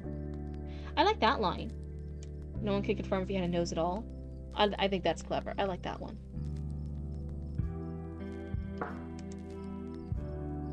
Their teacher rose an unamused brow as he looked towards the commotion, head tilted down to look over his spectacles at Gilzine. You're so eager to join in on the discussion, Mr. Dupont, he began, ignoring the way the boy scowled at the use of his family name in the situation. Perhaps you can answer what the first thing we should consider while reading this text is. Jelsine folded his arms over his chest, sinking into his seat as he looked away from both the teacher and his demon. Strelitzia followed his gaze towards the clock on the wall. She figured he was trying to decide if it was worth it to be stubborn and stall their teacher out or not. Judging by the sigh he let out, she could imagine he came to the sensible conclusion that no, there was far too much time left in class to warrant trying to stonewall. That's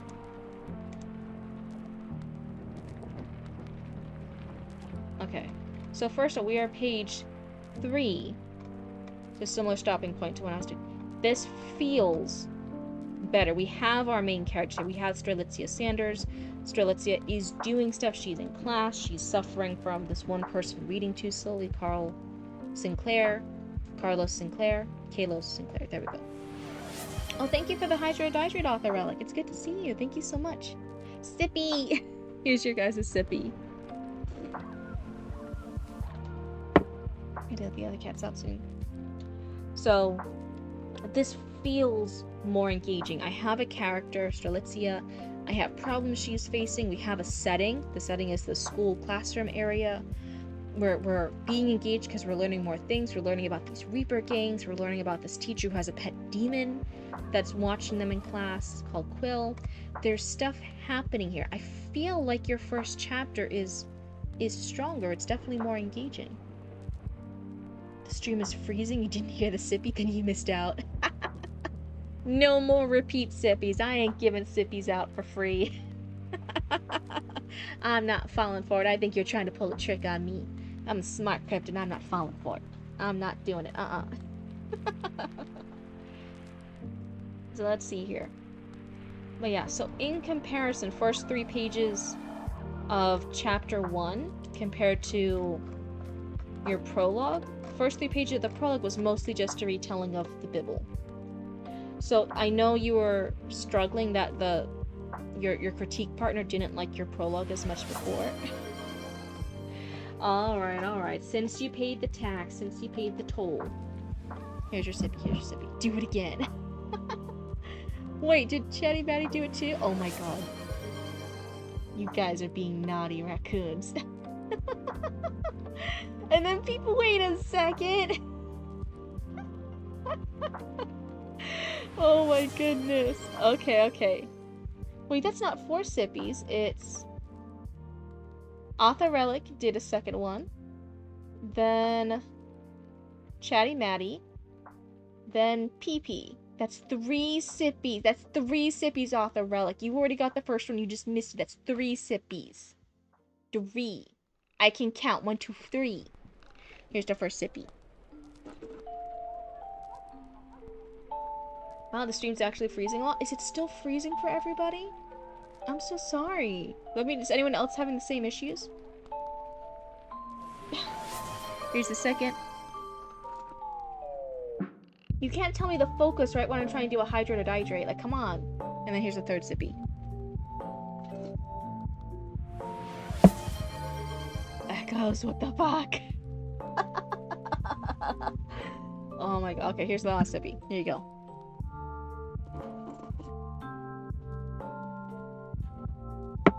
Now, no more sippies, otherwise my tummy's gonna hurt. What? You just wasted a sippy. Give me a minute, and then everyone remind me in a few minutes that what paid for a sippy, and I'll give you a sippy in a minute or two, okay? Like the second the dream started hitting, it's been lagging.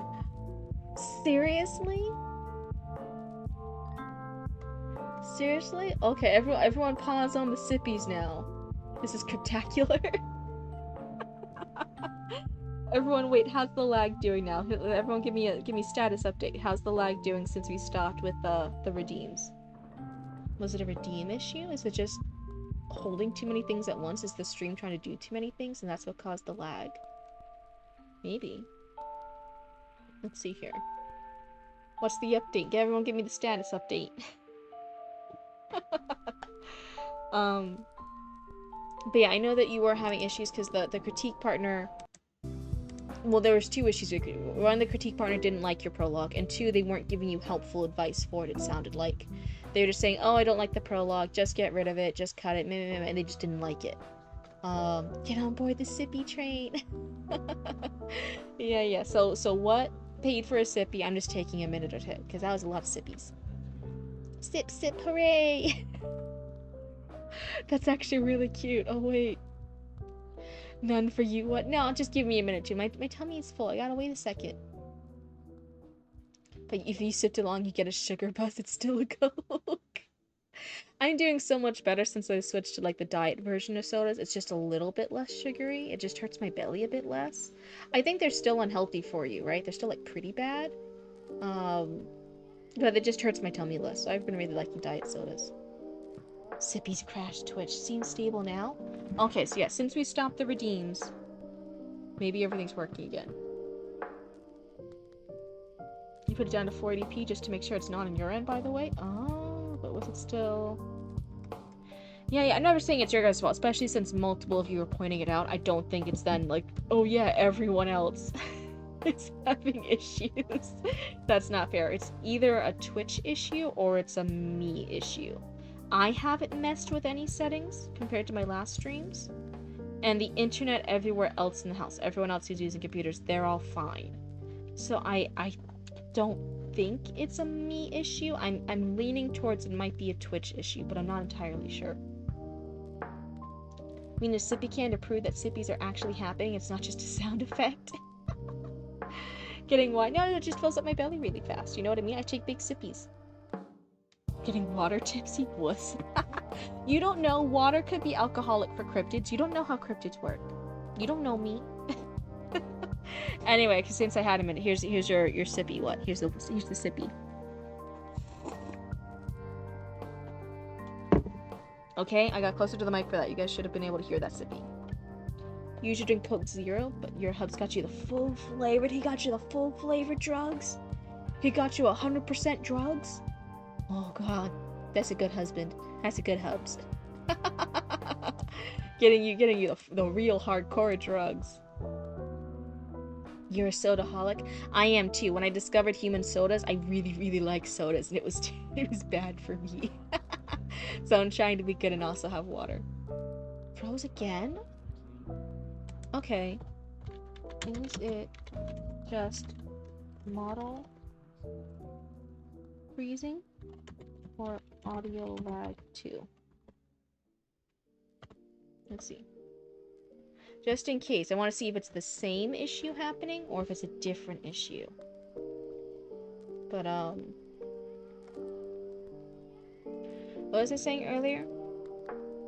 So I feel like for your story, the prologue isn't serving your story as much as you want it to. I think it was a fun writing exercise. I think it's cool world building. I think it's a lot of fun. But most of it is just the retelling of the Bible for many pages. It's a long prologue. 9 pages for a prologue is a bit long. In general, not just for this one specifically. How are you fine writers tonight? Hi Zatra, it's good to see you. Stream is going from 1080p to 350p and then freezing. Oh my god, I'm not getting any freezing on my OBS. This is crazy.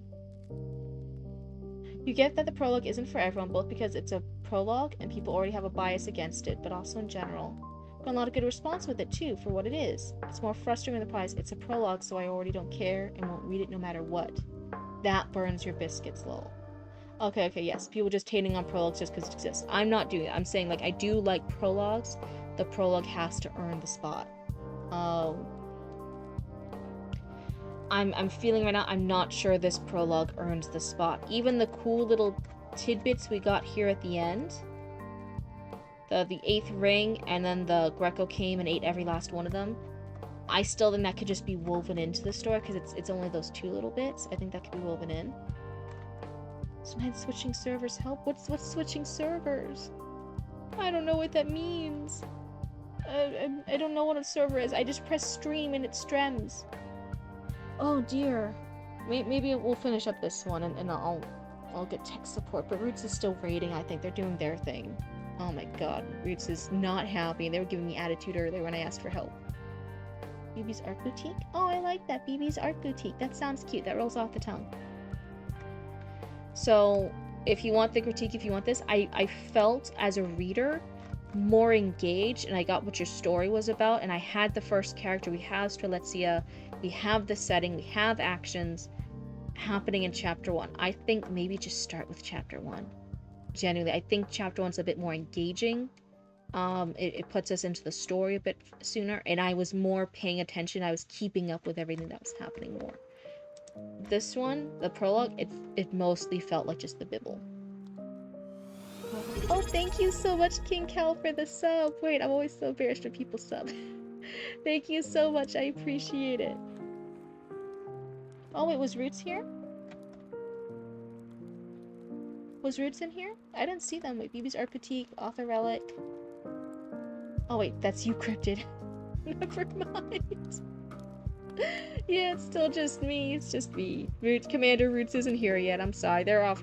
They're either raiding or they're with their D&D group. Just came from a dark place and now it's so bright. Ow, my eyes. Okay, maybe let me go ahead and get rid of this. Hold on. I'll put it back to dark mode. Hold on. I had to figure out how to do it. Wait, hold on. I got this. Window. Untitled document. There we go. Phew, dark mode. Everyone, it's dark mode. So let me go here. I'll go ahead and delete this. And that was Lucy Lore. That one was the earliest one. Besides Solar. Okay. So one, I hope I didn't make you feel like I was that critique partner, just being like, oh, bleh, I hate prologues. Get rid of it just because I hate prologues. That's not what I was doing. But generally comparing the side by side the prologue and chapter 1, I feel like your chapter 1 is stronger. It's what your story's about. It's the characters your story's about. I feel like even if it wasn't about the Bibble, your prologue's just a lore dump, and I really advise writers not to do a lore dump, and especially 9 pages of a lore dump. That was really just 9 pages of the lore and the world building and the religion and the creation myth, and that seemed a little bit too much for the start of your story. You never want to give your readers what feels like homework for the story. They just want to follow along with the character and hear what the story is in the beginning. Thank you for the hard work for the dark mode. You'll sub for 6 months, you swear? You guys never have to sub to me first, so I never want to make you guys feel like, oh, you have to give Cryptid money. And then also us hanging out, but I definitely appreciate it. Thank you. We are... Once Twitch does this current payout, which takes about a month, I was really surprised by it. It takes like a month or something for Twitch to do a payout once you reach the goal. But once we have this one, we'll actually have paid off this customizable model. We have this customizable blah. This customizable model was just over it's the Suika model. It's just over $100, and we would have paid that off. Not to talk about money too much here, but we will have almost paid off this model, which is like crazy. I thought it would take us a year or two, if ever, that we would pay the VTuber model off. So I'm actually like really surprised and really grateful that this little investment in the blue is already like kind of paid off, and it's getting me excited, and it looks more and more. I still have the goal in the back of my head. If I can keep streaming for a full year, then I would like to, and if I'm still engaged and it's still something I want to do, that's when I'm then going to save up the money and start contacting different people to get the real Cryptid model. I want to start doing that after the year mark, getting the full character art, and then having a rigger and stuff and doing all that. I want you guys to see the real Cryptid with her deer horns and the spooky fangs and the glowing eyes and all the different stuff. I really like it, but she'll still be blue. She'll still be the blue, but don't you guys worry. She just has different horns and stuff. She looks a little bit different. She has braids rather than the hanging ponytails. If you want a creation myth, earn it over a few books for returning readers. Cryptid, do your homework. I'm out of college. I'm a graduate, okay? It's been years since I had to do homework. I'm good. Don't give me more homework. You tend to start your prologue with a mystery plus some lore and some action. It feels more about the main story. Okay, so yeah, you're getting that mystery, you're giving it that interesting little bite to get the readers compelled, and then you can sneak in some lore in there, and then they're compelled to read chapter 1. That's a good bit. Do it, but it's better to earn it. I feel like too, since it's similar to Christianity in this particular instance, just those little bits of differences could be woven into the main story, whatever the little bit of differences are. I think that would feel a bit more natural, a bit more organic. Not just writing's organic, you know. Writing's also gluten-free. But those are genuinely my critique and feedback. It felt a little bit harder to get in the head with your prologue, and it also felt like a different writing style. It felt like a different voice, which it was. I think it was a different character, but you know, it felt different. So somebody, let's say, really liked the voice of your prologue and really liked the story of the prologue, that type of reader might not be the type of reader who likes chapter 1 and onwards, because it reads and it feels different. And again, too, the people who read and like the voice and the style of chapter 1 and onwards might not like the prologue, and therefore they won't read your book because they got stuck at the prologue. So that's why I'm kind of like, I don't think the prologue is serving you too well here.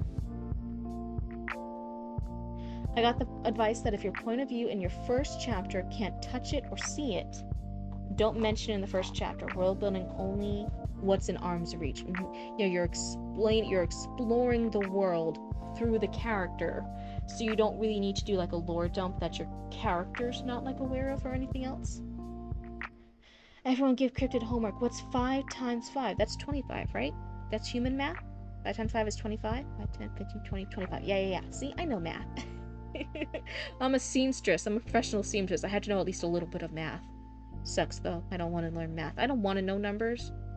But for sewing and embroidery and sizing and all the different stuff, you actually have to know. You had to know a little bit of math. About 37 divided by the poor of 7. Sorry, I don't know what the poor of 7 is. I'm just poking fun at you out the relic. World building is important, but a bread trail makes it a lot more digestible. Homework, when did the Allies land in Normandy? I didn't know I had allies. No, I'm kidding. It's just because I'm a cryptid. I'm still learning human history, okay? It took me a long time to even figure out what the Best Buy, the abandoned Best Buy and the abandoned 811 were. When I left the swamp, I was like, oh, what are these? I thought they were like almost people homes, and that people just had a lot of like food and gadgets in their homes. But they weren't homes, they were stores, and stores and homes are different. So I was like, oh, that's interesting. And I wrote that in my little people notebook.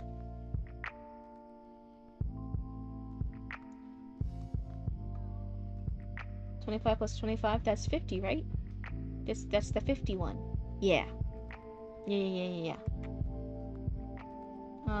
But anyway, so I hope you didn't get the same vibe like I'm just attacking you because it's a prologue, because I'm not. I generally am trying to look at your story as a whole, what the voice is, what would be the best intro to your story. Did you miss your turn? If you weren't here, then you didn't miss a turn. I'll never read your story unless you're here, so you're good. No, I have not read yours yet. You're good. But yeah, I hope that didn't feel the same attack that the other critique partner you are struggling with is, but just generally from someone who's read a lot and is trying to learn a lot and is trying to be a little baby cryptid editor. I hope that feedback helps. I genuinely think your chapter 1 was stronger than the prologue. Yes, yeah, don't read. Raccoons knowing math? Oh boy, we are doomed. Well, I didn't say you guys know math. I'm a cryptid, not a raccoon, so I know math. At least some of it. Maybe you guys as raccoons don't know math. Can you guys count your little raccoon thingies? You know that part? Just curious what happens. She had to pass me for now. Nothing like happens. I just finished one. I was just giving my closing remarks. It was just a really bright screen, so I went to my dark mode weave screen here. Alrighty, so I think I deleted those. If you would like us to, Locilor, to continue reading chapter 1, which chapter 1 sounds really, really interesting, this world that you're working on with all the demons and the magic and the powers, I'd love it if you did resubmit it and we got a chance to read more of chapter 1. I was just cutting it there because we did like chapter 1 and the prologue a bit, so I'm like, okay, that's kind of a long turn. But I would generally like it if you were interested in hearing more feedback about chapter 1. I think it would be really cool if you resubmit it. feeling a little bad not hearing too much from them. I hope that wasn't too harsh. I hope it was more helpful than harsh. So let's see here. I don't think we've seen Solar or the H one with the new Shifter King. I don't believe I've seen those. Cryptid hates quiet. Eli or Ellie, Kwezetsu, Slim. Someone with a username that starts with R that did El Candidito and the Rooster. I haven't heard from them in a while. The Zero, your username on Discord is like literally like the zero with the line, the slash through it. The Sage's Son and the Last Councilman. I don't think I've heard from them in chat recently. What's the queue like tonight? I have something I want to share with you for stream. Again, it's hard to tell. I just keep going through. You can just add it, and then whenever I'm through it and I get to you, then we can. But it's hard. I always just say add it if you can. That makes things a little bit easier. Mike Starro has Nihil. I feel like I saw them a stream or two ago. Werewolf? Is that how you say it? That's cute. When you skip someone who isn't in chat, do they go to the end of the line? No, I just read from the top of the queue down. It's just in the Discord. Everyone just submits. Sometimes I'll just keep going to it. Like if I call for like 1, 2, and 3, and then third's here, I'll read third. And then maybe then the fourth person shows up, so then I won't start from the top again. I'll just continue on to fourth. But yeah, I just go back up from the top and I keep reading down. So that's it. I just keep reading and make sure that the person's in chat. That way, like, they can ask me questions, I can ask them questions and clarify. We can have that back and forth conversation.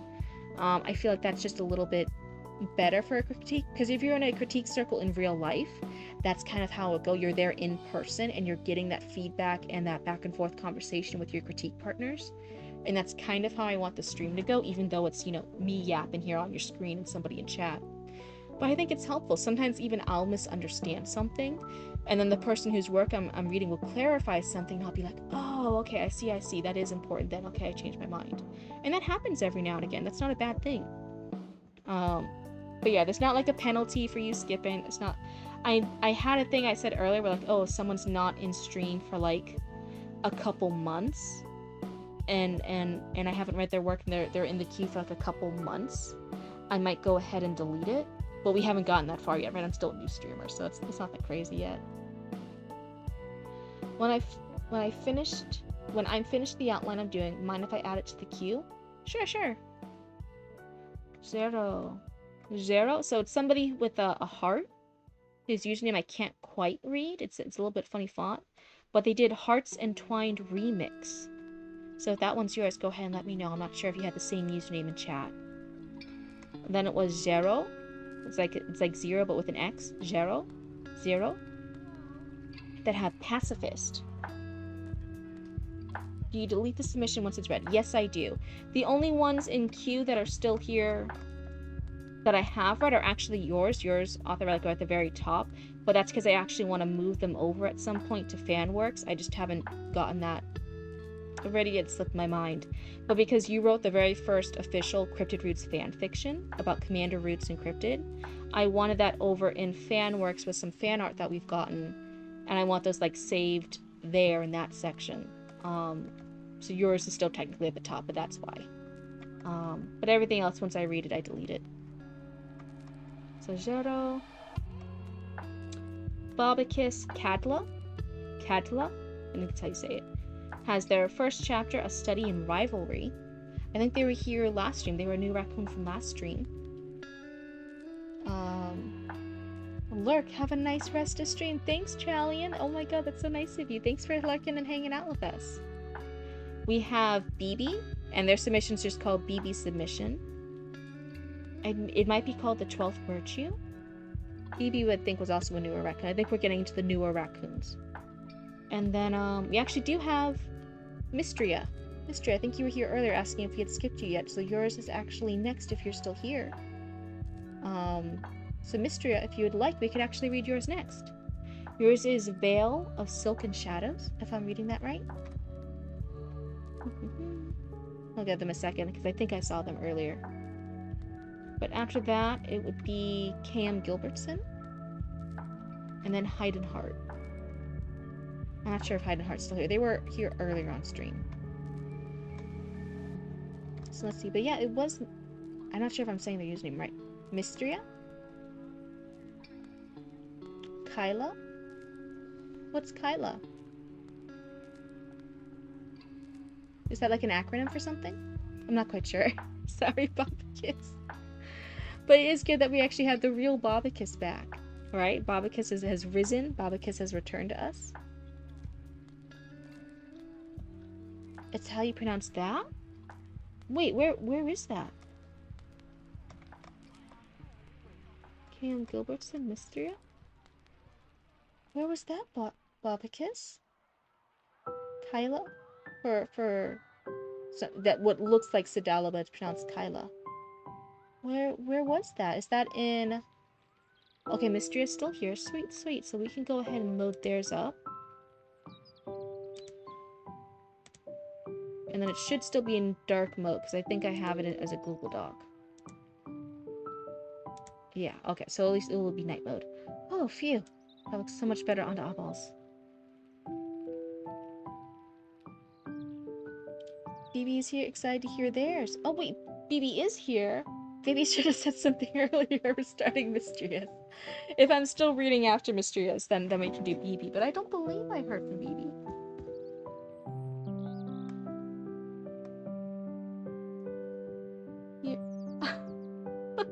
Now everyone's saying here, and I'm like, where were you guys earlier? I would submit, but I wouldn't know which to send. I've air-pubbed some of my stuff. Self-published author here. Hello, welcome, welcome. Author Relic is also a self-published author. And I have like 2 worlds you're working on. Very cool. Cam Gilbertson, that's me. Okay, okay. Headless right after yours. Oh. Let's let me go back up to Bob. Oh, okay, okay, okay. And you're saying it's pronounced like Kyla. Oh, I had no idea. Ah, thank you, Bob, because yeah, I completely missed it. I'm like, where was it? Hello, are you talking about Bobicus again? Wait, Bobicus was showing me how to pronounce something right, but Bobicus is back. It's the real Bobicus. They have risen. They had maybe possibly an interaction with a necromancer, but it's the real Bobicus. Come back to us. We're all so happy. It's so sad that you missed your reading last time, Bobicus. The imposter Bobicus was here. So the imposter Bobicus got to hear your story a bit. Sorry about that. Can I do it like that? Does that look a bit better? I think your delay is long. Okay, that's why, yeah, but there is a delay in the chat. Oh, that's so sorry. I'm so sorry, everybody. But yeah, I saw Mystria's first. So we'll go ahead and do Mystria, and then we'll see how I'm still feeling tonight. You're also here? Did you resubmit? Yes. I don't think I saw new work from you. Was it a different username? I don't think I called your name. I don't think I saw it. Finally, the real Bobicus. Right.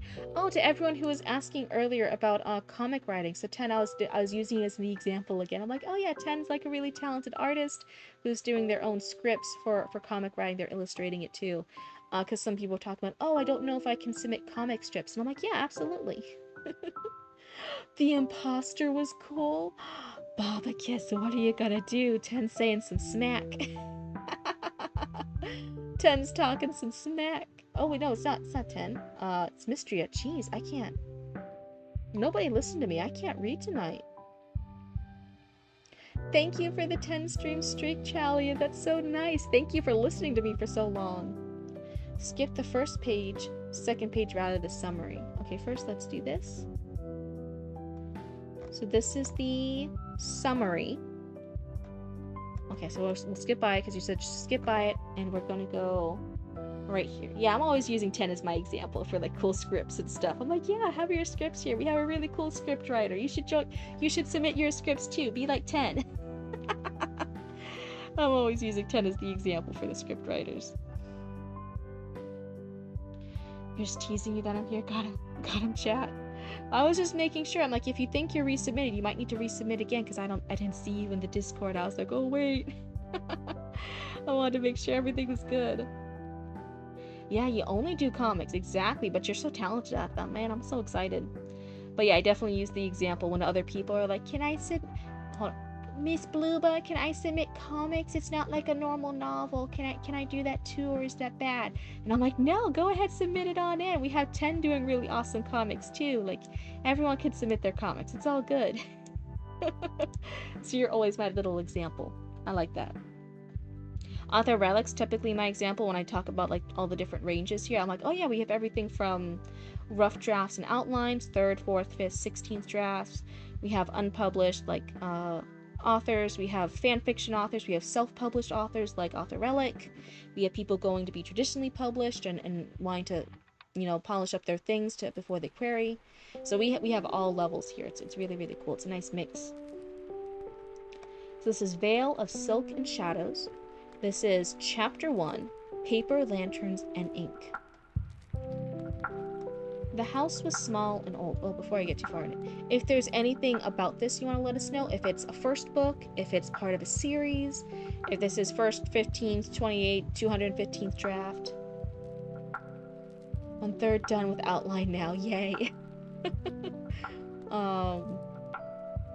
But yeah, if there's anything in this year that you specifically want to let us know, if this is sci-fi, fantasy, paranormal romance, if it's a cryptid story where everyone gets together with Mothman and all lives happily ever after.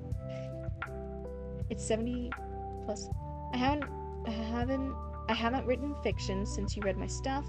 I've been writing a research paper. You're gonna submit tomorrow. Nice. It's 70 plus pages. Very cool. Can I submit TV shows? Okay, you can't submit like the physical TV shows. But if you have a script for a TV show, absolutely. But I won't be like watching something on screen. That's not the same. So the house was small and old. Tucked at the edge of the pleasure district, it was neither fully within the world of the courtesans with their painted lips, nor entirely apart from it. This feels very the Chinese fantasy genre so far. I could be getting this could be like Japanese instead of Chinese instead, but I'm kind of getting that that vibe already. Do you take a look at world building stuff too?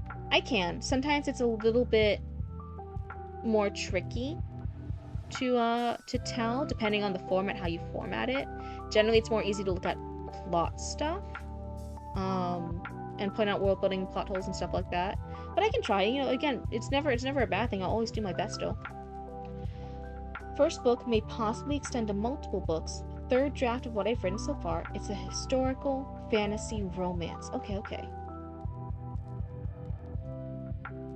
You count a 48-second delay from the time it shows up in chat to the time it appears on the screen. Oh, it is Chinese. Okay, do you see? I was like, okay, I wasn't totally off. I was like, it feels a little Chinese to me already. Okay. Nice. I'm not totally off the mark. I don't come up with totally crazy things all the time. 48-second delay. I'm so sorry, guys. Is it making it kind of unwatchable? We have like 24 raccoons right now, so I feel bad if it's like really horrible watching or listening right now. I'm so sorry. Or is it just the chat delay? Just the chat delay. Maybe.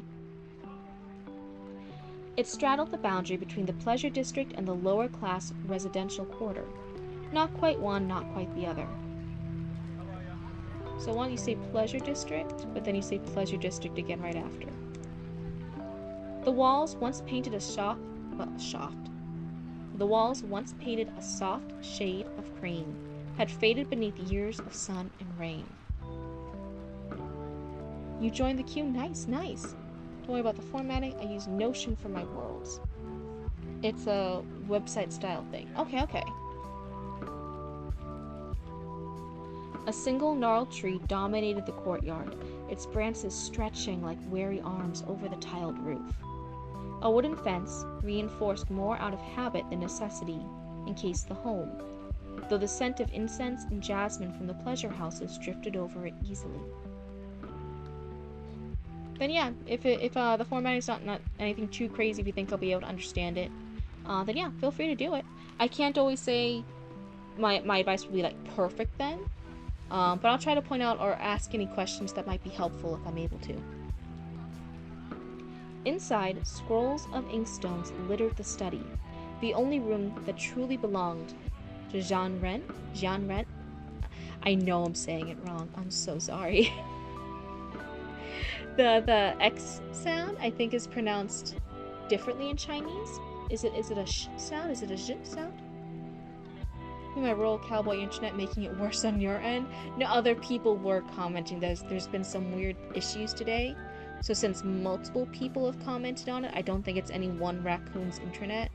It's either a Twitch issue or it might be a cryptid issue. If it is a cryptid issue, I don't know what it is. Everyone else in the house and their internet is still working fine. It still looks good on my end, you know, question mark. So I'm tempted to say it's a Twitch issue, but I'm not 100% sure. Maybe when I'm done with stream and it's tomorrow, I'll have Roots or Papa Cryptid, because Papa Cryptid knows more about tech. I'll have them double check stuff. It's a sh sound for... So, Xian Ren. Once a man is standing, now reduced to lending his talents to those who could still pay for them. He worked in silence, poring over ledgers by candlelight, the flicker of the flame casting elongated shadows against the worn wooden walls. So we have it's candle. So okay, now it's dark. That's what we get here. It's nighttime. It's dark time. His clients were not the noble houses he had once advised. Instead, they were the women of the pleasure district, the madams and courtesans, who ran their gilded cages with the precision of generals. They relied on him for accounting, for contracts, for records that ensured their businesses remained profitable and protected. It was ironic, really. He had once served those in power, but now he served those discarded by it. Cowboy internet, sign me up. It's so crazy. Again, Florida's not like what you would think of as having a lot of cowboys. We have a lot of, I won't say like it's 100%, but we do have like a lot of like a lot of the racist guys like dressing up as cowboys still. And a lot of the Floridian cowboy quote unquote people get really mad if you point out historically that a lot of cowboys were like people of color and or gay or like Native Americans and stuff or Mexicans, and they're like, oh yeah, like you like that part of the history, right? And they're like, no, all cowboys are cool and white Americans who were like cool cowboy peoples and tough. That's kind of the stereotype it is here in Central Florida, where a lot of those people dressing up as cowboys are kind of like that. It's so bad. It's a little dish on the side of my house getting a signal from the bar 2 miles away. You have time? Is that megabits? Megabits? A second? Down. Yeah, I'm at midnight? Oh. I'm so sorry. Yeah. From a bar 2 miles away. Definitely. That's the cowboy lifestyle. That's the rural lifestyle. Where's my lo-fi at? I gotta restart it. There we go. So just off the first few paragraphs, I know I'm not quite done with page 1 yet. I will say just as a note, I feel like I try to point out when people reuse a word or phrases a lot, that it gets almost repetitive. I feel like pleasure district, and pleasure district was repeated 3 to 4 times the first page. So just be aware that maybe some of those could be gotten rid of. When you lived in Orlando, oh okay, you were a Florida cryptid too? When I lived in Orlando was when I got to see my Walmart unicorn.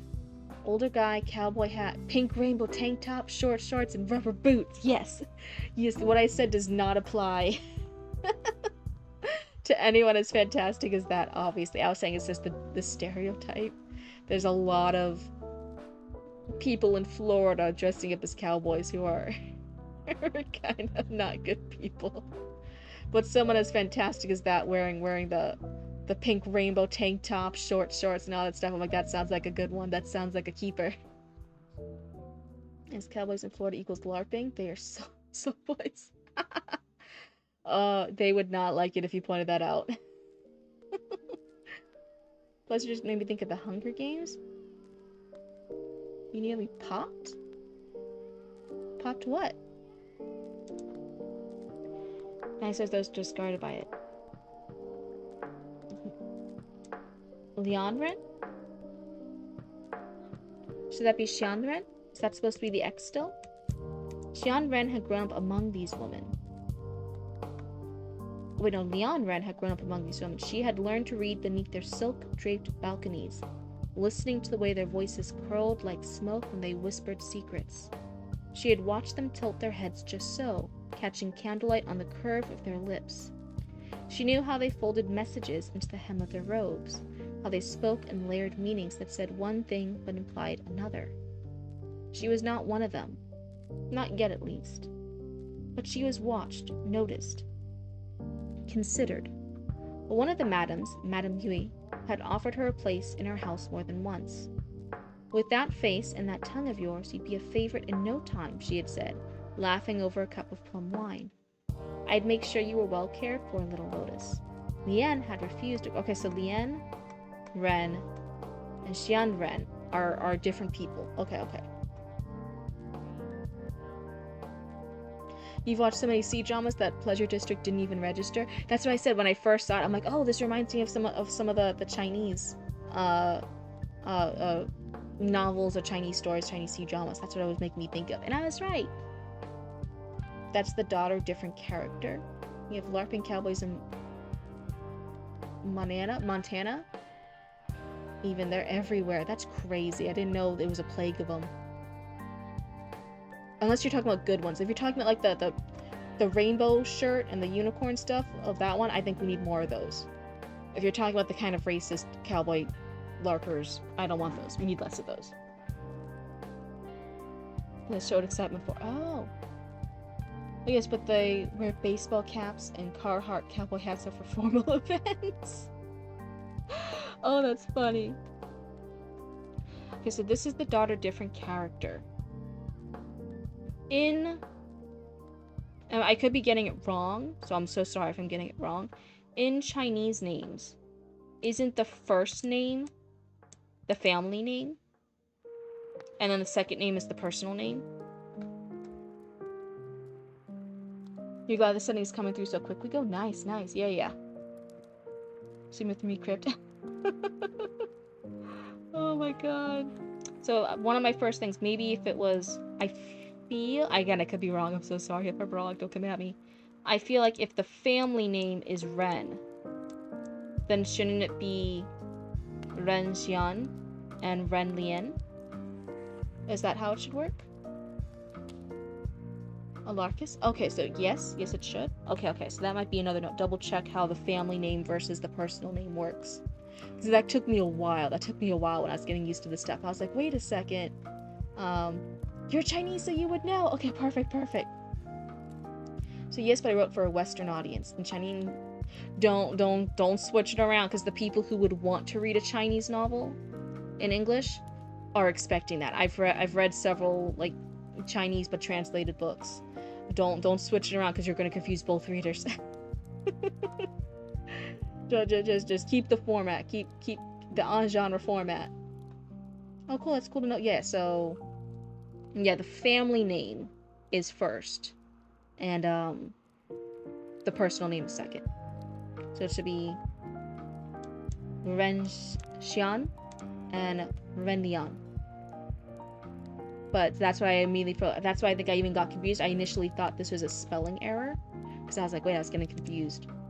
The people who would want to read your Chinese fantasy story, but in English, are probably going to be people who have read other Chinese historical fantasy stories and would be expecting that. That's going to be the genre. Got yourself. Yeah. So, I'm really wondering, the folded messages into the hem of the robes. That really got me. I'm intrigued by that. But that's just because I'm a seamstress. I'm like, ooh, what messages are in their robes? I'll make sure you are well cared for, little Lotus. Lilian had refused, of course, but she had never been able to stop herself from asking questions, from watching and learning, and from weighing her options anyways. Now, at 16, she sat cross-legged in the courtyard, dipping a brush into a shallow dish of ink as she copied out a contract for her father. The characters flowed effortlessly beneath her hand in smooth, elegant strokes, just as he had taught her. Her mind wandered while she worked, not aimlessly, but with constant calculation.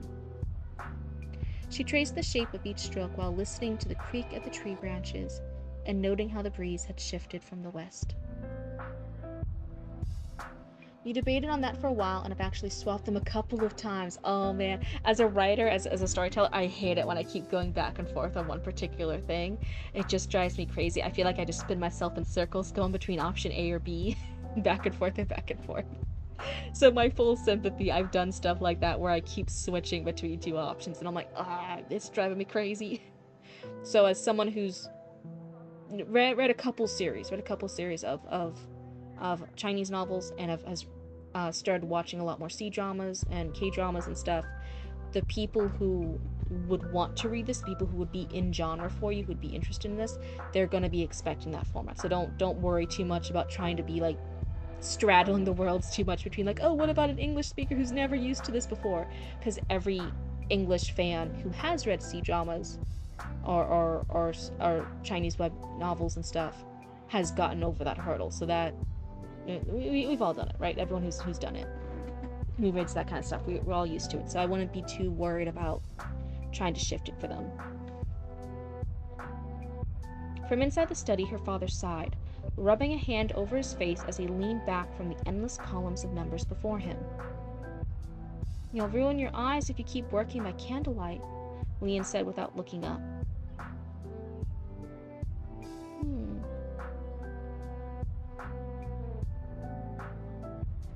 So it's dark, he's working by candlelight, but she's in the courtyard.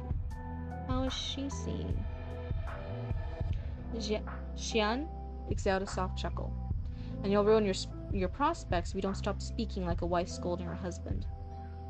I learned from the best, she quipped, blowing slightly on the ink to dry it. Is that so? He pushed himself up, moving stiffly toward the doorway. The years had settled into his body like an unwelcome guest, weighing him down. I like that line. I like that line a lot. Liang glanced up, steadying him as he leaned against the wooden frame. He was not an old man, but he carried the air of one. His hair, once jet black, had begun to streak with silver.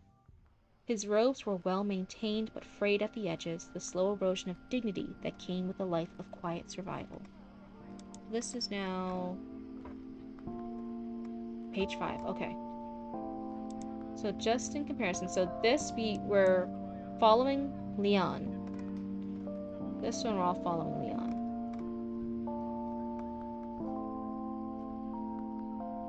But the first character that we are introduced to, so the first paragraph does not introduce a character. And that's fine. I normally suggest trying to introduce the character pretty soon, but it doesn't have to be the first paragraph. The second paragraph, we are introduced to a character, but it's Ren Xian. So it's the father. And that continues. We're talking about him to the point where I think he's the main character. But then we switch to Leon. Ren Leon. Are you able to send a story planning or notes for a story that I've planned in the near future? Absolutely. That's fine. We do everything from story outlines. People even just submit like the first paragraph or two sometimes and like, hey, how's the hook for this? How does this grip you? Is this a good thing? People do story outlines. People send in rough drafts. People send in draft 332. We have comic scripts. I've written my own extremely messy rough draft, or zero draft, you could even say, because it's so bad. Things live on stream during November. I want to start doing that again. But yeah, any part in the process, as long as it's readable, right? I just want like best attempt at spelling and grammar. It does not have to be perfect. There can still be typos and spelling and stuff. Like I get it, but like a best attempt just to help me understand it. I want to be able to read it and at least understand what's happening or what you want me to read. So yeah, absolutely, you can still just send in notes. Someone was asking earlier, can they just send in world building notes? And I'm like, yeah, sure. I might not have as much to critique at that level, but I'll still try. I'll still try and give feedback. Hi, Death's Head. Welcome on back. It's darker inside the building. I might clarify that because I was getting a little confused with the lighting. So maybe it's like afternoon light inside, but it's really dark inside the building, so he's using candlelight.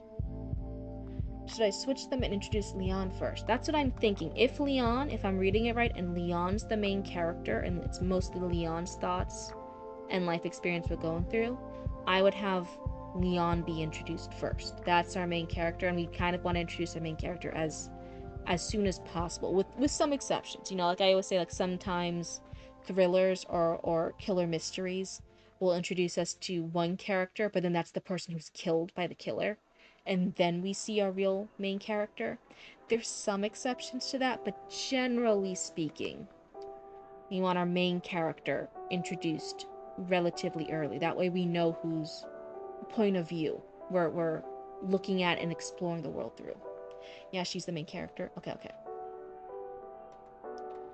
Wrote like 5,000 words while listening to Hank Williams. Halfway done with the chapter. Lambda, that's a huge progress. Halfway done. Huge congrats. You should be really proud with that. Let's see where I was. The slow erosion of dignity that came with a life of quiet survival. I like that one too. You know, he said, voice softer now, I wish I could have given you more than this. Leon frowned, setting down her brush. You gave me a home and a father. That's more than most girls in this district have. His lips pressed together, as if he wanted to argue, but knew there was no point. Instead, he reached out, brushing his fingers lightly over the top of her head, a rare display of affection. Come inside soon, he murmured. It'll be cold tonight. I will. She watched him disappear into the study, the scent of ink and paper trailing behind him. She would follow after him soon. For now, she took another moment, just long enough to memorize the curve of her brushstroke and adjust the contract's phrasing to better suit Madame Quee's tendency. She could practically predict the woman's questions by now. She became so focused on finishing her task that she barely noticed the soft click of sandals against the stone path. Still scribbling away, I see. Leon paused, letting out a slow breath before looking up. Madame Wee stood framed in the archway of the courtyard, dressed in a flowing robe of deep plum silk, her hair piled high in an elegant coiled crown, secured with golden pins that shimmered like fireflies in the lantern light. This one's a little bit of a run-on sentence, so I would say maybe split this into at least two sentences. She's a woman who wore age like silk, folded carefully with grace and pride. I like the description, she wore age like silk. I like that one. Fine lines framed her eyes, only serving to deepen the sharp, knowing gleam in them. Her features, though softened by time, still held the echoes of a beauty that had once turned heads across the city. Her lips were always painted a rich shade of mulberry, her brows shaped to an arch that suggested amusement, calculation, or both. She moved like someone long used to power, slow, deliberate, and with no need to rush for anyone. She was one of the wealthiest madames in the pleasure district, and though she had long since retired from entertaining men herself, she still held power over the most desirable courtesans in the city. Think no? So she has one line, she then looks up, and then Madame Wee has 1, 2, 3 paragraphs just describing her clothes, describing her eyebrows, describing her features, describing what clothes she normally wears, describing her way she walks, describing her status. Some of these could be spread throughout the following interaction we're going to have with the Madame. Madame Wee, Leon greeted. I know I'm probably saying her name wrong, I'm so sorry. Her tone curt, placing her brush aside and wiping her hands on a cloth. To what do I owe the honor? The older woman smirked, stepping closer. Yeah, see, the stepping closer would be the great place to have her moving, long used to power, slow and deliberate. That would be the good place to have that line. Stepping closer. Her sharp eyes flicked over Leon, assessing her like a merchant appraising fine silk. You should stop wasting your beauty on ink and dust, little lotus, she said, tilting Leon's chin with one painted fingernail. With that face and that tongue of yours, you'd be a favorite in no time. So we did already repeat this line. With that face and that tongue of yours, you'd be a favorite in no time. It's actually almost word for word. Oh, BBs. What's this? Oh, it's an art drink? Nice. Leanne resisted the urge to roll her eyes. This was not the first time Madame Wee had made such an offer. I have no interest in being a man's amusement, she replied smoothly and evenly, pulling her face back and removing her chin from Madame Wee's hand. Okay, good call. Nice. Yeah, I'm never trying to do this as like mean or being nitpicky. I'm just generally like, okay, you have genuinely put in the work here. I can see on the side. Hold on, that's not me. There's a lot of chapters here. You've genuinely put in the work here. You want this to be good. You're putting in the work. There's a lot of good stuff in here.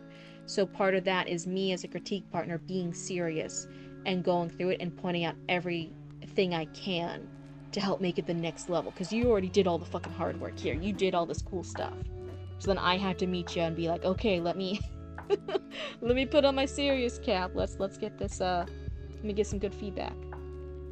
Better get some sleep. 5 a.m. will revive far too soon. Good night, Matara. Good night, Zatra. Thank you so much for hanging out with us. I really appreciate it. Go get some good sleep, okay? I hope you have some wonderful dreams.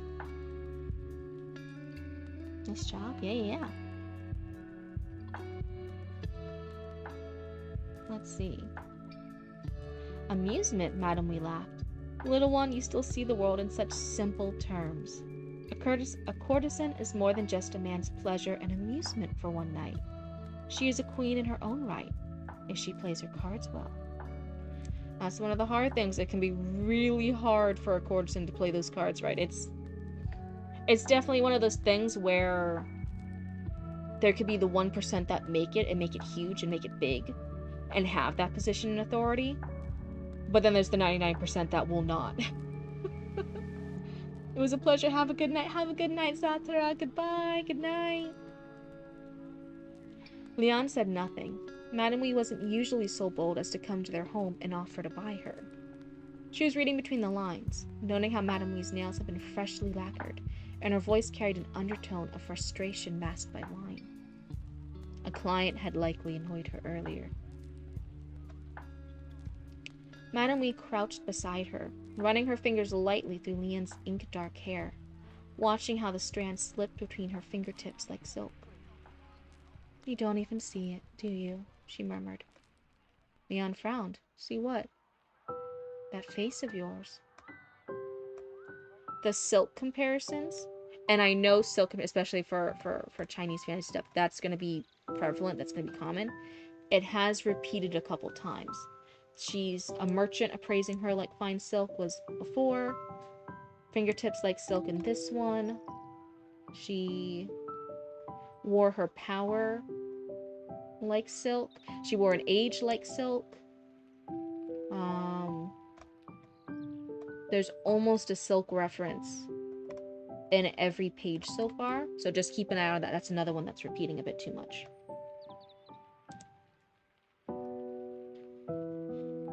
Madame Wee's fingers trailed along the curve of her cheek before she grasped Leon's chin between her thumb and forefinger, tilting her face toward the lantern light. Skin like untouched porcelain, smooth as the finest silk. See, it's happened again. And those eyes. Madame Wee's voice lilted with intrigue as she examined them more closely. Not the usual deep color you see every day, but green, like jade. It's uncommon. No, rare. She tapped Leon's chin lightly, studying her as if she were a piece of art. Men would pay a fortune just to have you look at them like you're looking at me right now, she said with a chuckle. Leon's brows drew together. Like what? Like you're sizing me up. Madame Wee smirked, releasing her. Like you see more than you let on. Leon exhaled, picking up her brush and again resisting the urge to roll her eyes. I see that you want something from me, as you always do. Madame Wee chuckled. And what do you think I want? Leon scowled, not looking at her as she got back to her writing. Don't you have work to do? It's getting late, Leon said dryly. Madame Wee chuckled.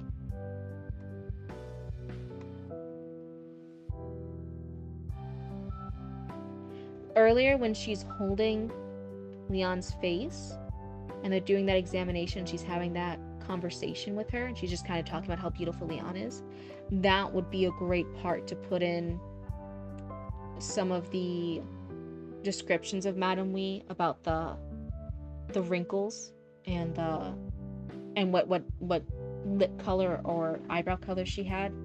That, because then they're closer, they're face to face, they're really close to each other. That would be a really good place to insert those details. Back when I said, like, oh, it's like 3 paragraphs of details about Madame Wee, that when they're holding and they're looking into each other, that would be a great place to move some of those details to.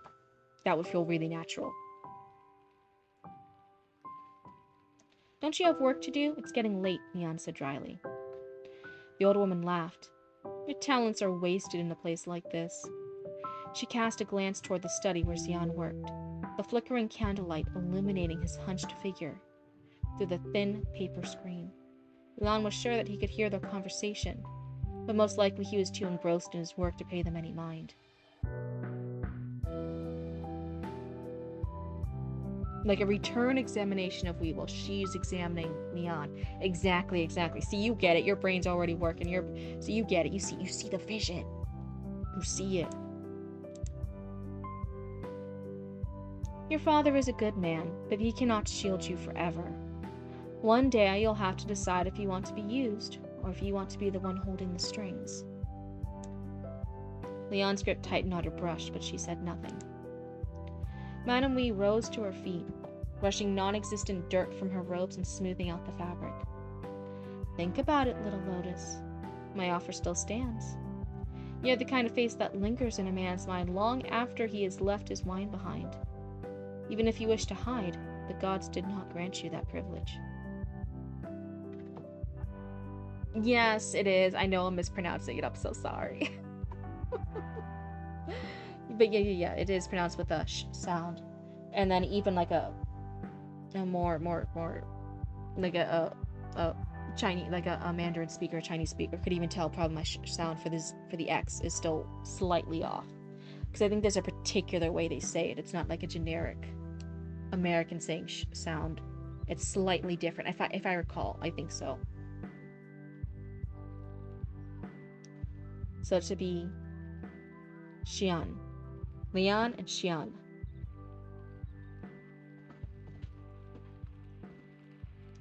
Leon stiffened at the words. She had always known she looked different. Not enough to raise open suspicion, but enough to make people hesitate when they looked at her. You can make a fortune, my dear. Hair like the blackest ink and eyes like jade. It's a curiosity, really. If you change your mind, you know where to find me. With that, she turned and disappeared in the direction of her pleasure house with a dismissive wave of her hand, the scent of plum wine and jasmine lingering in her wake. So your linguistic knowledge helps. Yes. Any form of X with a vowel is also interpreted as sh or she. Okay. With a vowel. So because he's Xian, it is Xian. Ren Xian. That's how they say it. It's kind of like how you say thank you, which is she. But even then, I think I'm not saying it quite right. Like, it doesn't sound natural. She. That's relevant because we learned later she's mixed race. Okay.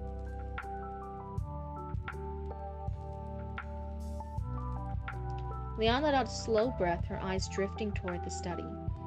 Quickly, she gathered her parchment and tools and headed inside, chiding her father once again for working too hard and convincing him to stop for the evening. A well-placed comment about wasting the candles was all it took. Let's see here. This is page... I'm scrolling just to see. This is page 8. And she appears... bottom of page 5. Bottom page 5. So a little bit 5, 6, 7, 8. So there's 3 and a little bit pages for Madame Wee.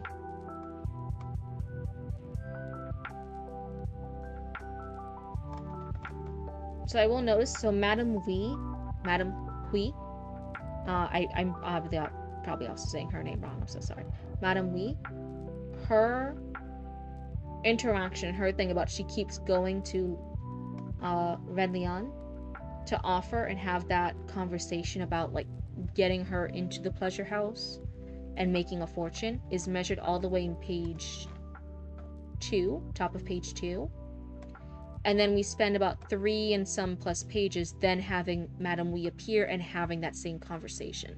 So it's in the same chapter, almost back to back, repeating that information. I think the conversation with Wee is great. So maybe some of the stuff earlier when we're then telling the readers, oh yeah, Madame Wee comes by and like offers to buy her and says she has the pretty face and stuff and that she can make money. That's more revealed in the conversation. Maybe that could go away in page 2. Sorry if I'm bothering everyone by scrolling a lot. I'm like checking where things are. The E is accented in she. If you like encounter Mandarin speakers, you'll often hear that. You speak Cantonese, so it's a little bit different. So the E is accented. So it's not she, it's she. She. How's the E accent? She. Instead of she, it's she.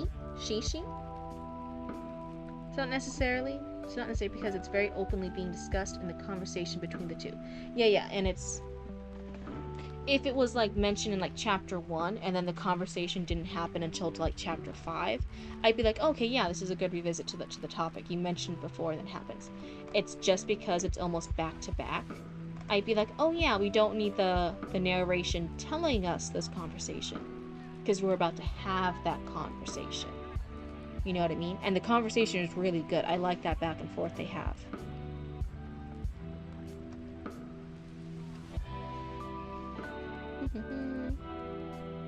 Okay, here we are. I did highlight it. Phew, that's where I left. They shared a late meal in quiet companionship, each lost in their own thoughts as they finished the last of the rice and vegetables. Oh, the last of it. Oh no. Outside, the sounds of laughter and distant music drifted in from the pleasure district. Afterward, Leon carefully stacked their writing tools, brushed the table clean, and folded the parchment away for morning. Her father retired to his room with a final nod and a muttered goodnight. Leon moved through the house in silence, tidying up the small home and feeling the gentle hush of the night settle in around her. The house smelled of ink and wax and quiet warmth, and she reveled in the sense of familiarity and calm before retiring to her own room for the evening. She didn't know it then, but it would be the last quiet evening she would ever have in that home. I've said it for some other ones. I think you're a newer raccoon, so you might not see. I always say don't spoil your own readers. So this right here, rather than letting the readers read the story and then realize like, oh god, this is the last night. The next day she wakes up and whatever crazy thing happens. This is spoiling it to the readers. Now we already know, oh, this is the last night she'll ever spend here, right? It's a mini spoiler in text. It's an in-text mini spoiler. That's what I call it. It happens a lot of writers do it, and I always say, we don't need to. Sometimes it's even like as simple as, they'll do something like, he only said one word. Bye. Right? So it'll be something like that, and I'm like, why did you... Hold on, let me move it a bit so you guys can see it better. I'm like, why did you spoil it? You could have just said, he said bye, and then he was gone. No other words, just vanished, right? So that was a learned. There's everything from something as little as that. You're spoiling it for you before it was before we even read the words. We already know it's his last word. Now we read the word and then he's gone. Then he just vanished. So those mini spoilers will always kind of trip up your readers. Don't do a mini in-text spoiler. So in this one, this is letting us know, oh hey, whatever happens in the future, this is her last night here. Yeah, the wee screen. She. Wait, did I get it? She. Does that sound more natural? Does that sound closer? She. This was doing some story planning for the future, tying Pokemon cities to some real-life counterparts to use as reference. Oh, that's gonna be fun. That's gonna be a fun read, Lambda. I know everyone's waiting and excited to read more of the Pokemon fic. Even if Red and Blue weren't gonna get together, I think we're still excited and engaged for it. I'm just saying. Red and Blue could have been fun. Maybe that can be your next fic. Maybe the next fic we'll put in a request and we'll be like, give us our give us our Yowie fic. Let's go. So what if something is unclear to you when you're reading through, but revealing would make it a mini spoiler? So what if something is unclear to you, as in the reader, something is unclear to you, the reader, but the writer revealing it would be a mini spoiler? Again, there could be some things that we are confused by. They're writing a Pokemon fic with the characters, and one of the characters is red, and the other character I think is blue. I'm not getting the wrong colors, right? That was the colors from the game. That no matter how close you think you are, you're not pronouncing it right. Oh no. Yeah, I figured. I'm just doing my besto attempt. That's all you can ask for a cryptid, really. I always said I'm gonna try my besto. That does not always mean it's good. It does not always mean it's right. But I'm always gonna try my besto. So let's see here, King Cal. You're asking, so 1, readers can be confused by stuff. That's absolutely fine. Can they be confused by everything? I wouldn't say so, right? But there can be mystery, there can be confusion, there can be things that pull the reader to keep reading because now they want to find out. Oh, you even chose the order to see the Tulsa, Indianapolis, Denver, Seattle, Tampa. Oh, Tampa. Memphis, New York, Boston, Los Angeles, and the island of Maui. That's how you say it, right? It's Maui. Nice. But oh man, Tampa. Is that better or worse than Orlando? These all felt right, but I also wanted to get references from all over the US. Nice. So let's see here. King Cal, I'm gonna try and do an example here. Let's see if I get what you're trying to ask here. Let's see. So, example. So, something confusing. Let's say, what's something that could be confusing to readers? Sometimes a written spoiler is a good trick to pull. Anything can be. Again, there's no hard rules in writing. There's no like a law. But whatever you do, it has to be done well, and it's very rarely done well. When you want the reader to feel a certain way, like a tragic thing, tragic thing that's happening, like, oh no, she will never sleep here again. My imagination is going wild. Like, how would I feel if it was pulled away like that when I was... I'm confused. I'm so sorry. I'm so sorry, Cute. Sometimes your writing is a little hard to understand. Sorry, I forgot you're getting delay. How? Okay, so let's say... let's do Cute's example. So something's sad happening. Sad happening. A mom realizes her daughter... Well, that's not really a mystery thing. That's not like a confusing thing. Yeah, I kind of wrote to keep the reader engaged and wanted to read the next chapter, but if it's not necessary, I'll remove it. My suggestion, I always say for edits, keep your original draft, make a new document, and then do those edits. Cut stuff out, but leave that original document with everything that you originally had.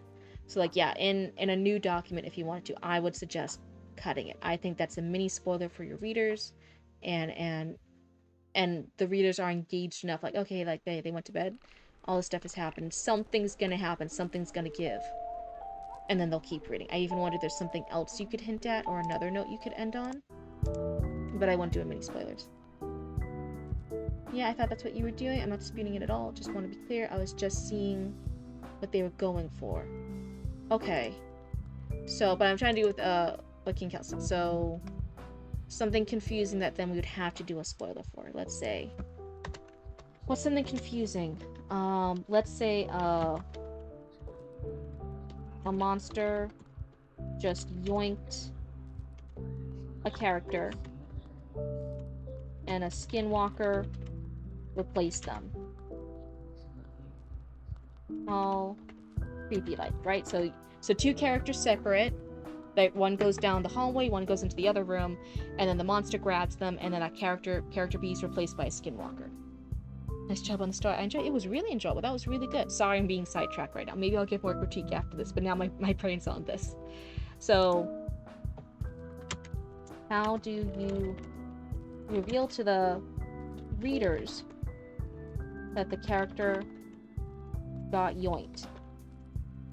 Right? What would that happen? I would argue that rather than telling the readers, instead of character A didn't know it, but character B got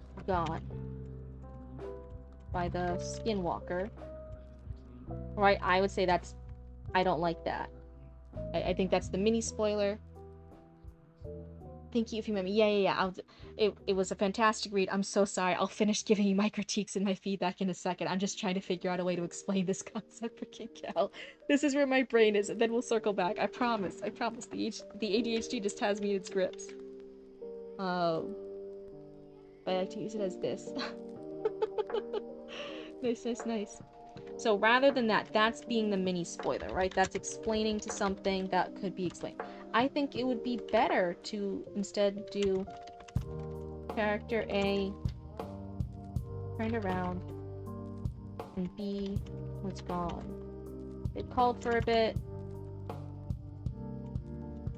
then B appeared, smiling, looking through them intently, right? Or maybe even looking at them naturally. Spell error, sorry. There we go, typo. Looking at them unnaturally.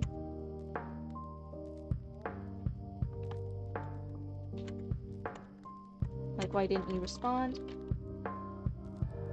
I was calling you.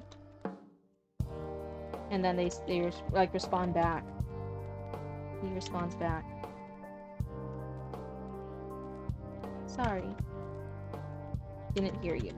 Right? Do we know? Was it completely revealed? Oh yeah, B got yoinked. No, but this is interesting enough that we're gonna keep going because we know something's up. We know something happens. Did we do the whole entire reveal? Oh no, B got by the skinwalker. No. But we can do in the text, we can leave the hints there. Something happened. Did he get got? Is this a doppelganger? Is this a skinwalker? Is this B possessed? No, we don't know yet. That's part of the thing that will keep us reading. So I always think this, I know I wrote it shitty, don't judge the writing style yet, but I always think this style of keeping the readers, if your main character you're following along with doesn't know yet, reveal it to them at the same time your character knows it, right?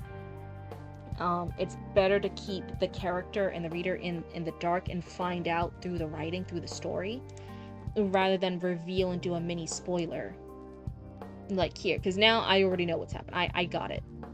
Are there exceptions? Absolutely. When you do those exceptions, do you have to pull it off really, really well? Yes. But it's to our benefit. I do the same. Hyperfixations are real. Yeah, so that's my example here. I generally avoid it unless I'm like, no, I can pull it off well in this one specific example. I will do a mini spoiler for the readers, and it's earned, it's deserved, it will play off well. Visual stuff, we'll do it more often. Of visual stuff, movies, we have it where the camera for the audience, we will see B get grabbed by the skinwalker, and then the camera returns to A, and A's asking stuff, and then A's like, oh, B, why didn't you respond? The camera, the visual medium will do that spoiler. But again, visual storytelling forms of media, we have different rules than written formats, than plays. Every medium of storytelling has its own strengths and weaknesses. You can't always apply the same rules. That's why when sometimes people vote like, oh, I wrote this like it was a movie, I'm like, then it should be a movie script. But it's not doing its job as a novel, right? You're writing it like it's a movie, but it's not. It's a novel. Or write it as a script for a movie. But those different mediums have their strengths and weaknesses. Did you hear the D&D adventure where a psychic werebear possesses townsfolk and forces them to commit crimes? You call it Bear in Mind? Get out of here, you're banned. Well, maybe if you give a spoiler, plan a subversion a bit. Even then, Like, if it was this, if it was like, oh, the next said, oh, B got by the skinwalker. Like, the text told us that, the readers. And then A's going around like they don't, because they didn't fucking know. And then, like, a plot twist later is like, oh, well, actually, B didn't get got by the skinwalker. They just pretended it. Then I'd be like, wait, now the narration is unreliable. Now I don't know what to fucking trust, because what do you mean the text told me B got grabbed by the skinwalker and got turned, and then in chapter 5 it's revealed that B never got by the skinwalker, they just pretended. Now I'm not gonna trust anything that the narration says, you know what I mean? So it's a little tricky. It's a little tricky. Pros, inner thoughts, cons, action. Are we sure that's the real Bobicus? So far, maybe we keep an eye on them. Maybe we keep an eye on them to be safe. But so far, yeah, one of the things is maybe Bobicus isn't dead anymore. We'll have to see. So we're keeping an eye on them. But so far, 100% would never lie to you. Would the real Bobicus sometimes lie to me? I feel like the real Bobicus did sometimes. I feel like they were only like 98% honest with me. So, that's a strike against you. Anyway, let's go back over here. Now that my explaining that I got that out of my brain. Sorry. So, let's see. Mystria. There we go. So yeah, my initial thoughts, I pointed out the little things I could that I think would help a little bit. And normally I only keep it to 1 or 2 things, but again, this was really strong. And you obviously, let me point it out again. You obviously have multiple chapters here off to the side. I'm not showing above my head. So I really wanted to take this seriously and point out a lot of those little things that I could, because that would take this writing from, like, you know, a level 9 to a level 10, right? That's just those little fixes that I really wanted you to have, because I think you've earned it, and I think you can do the work to put those in. But overall, as general things, I would say to keep in mind with your writing, not just for this project, but future writing projects for critique, I would say the biggest things I noticed were sometimes the repeating words or metaphors. Silk was the big one.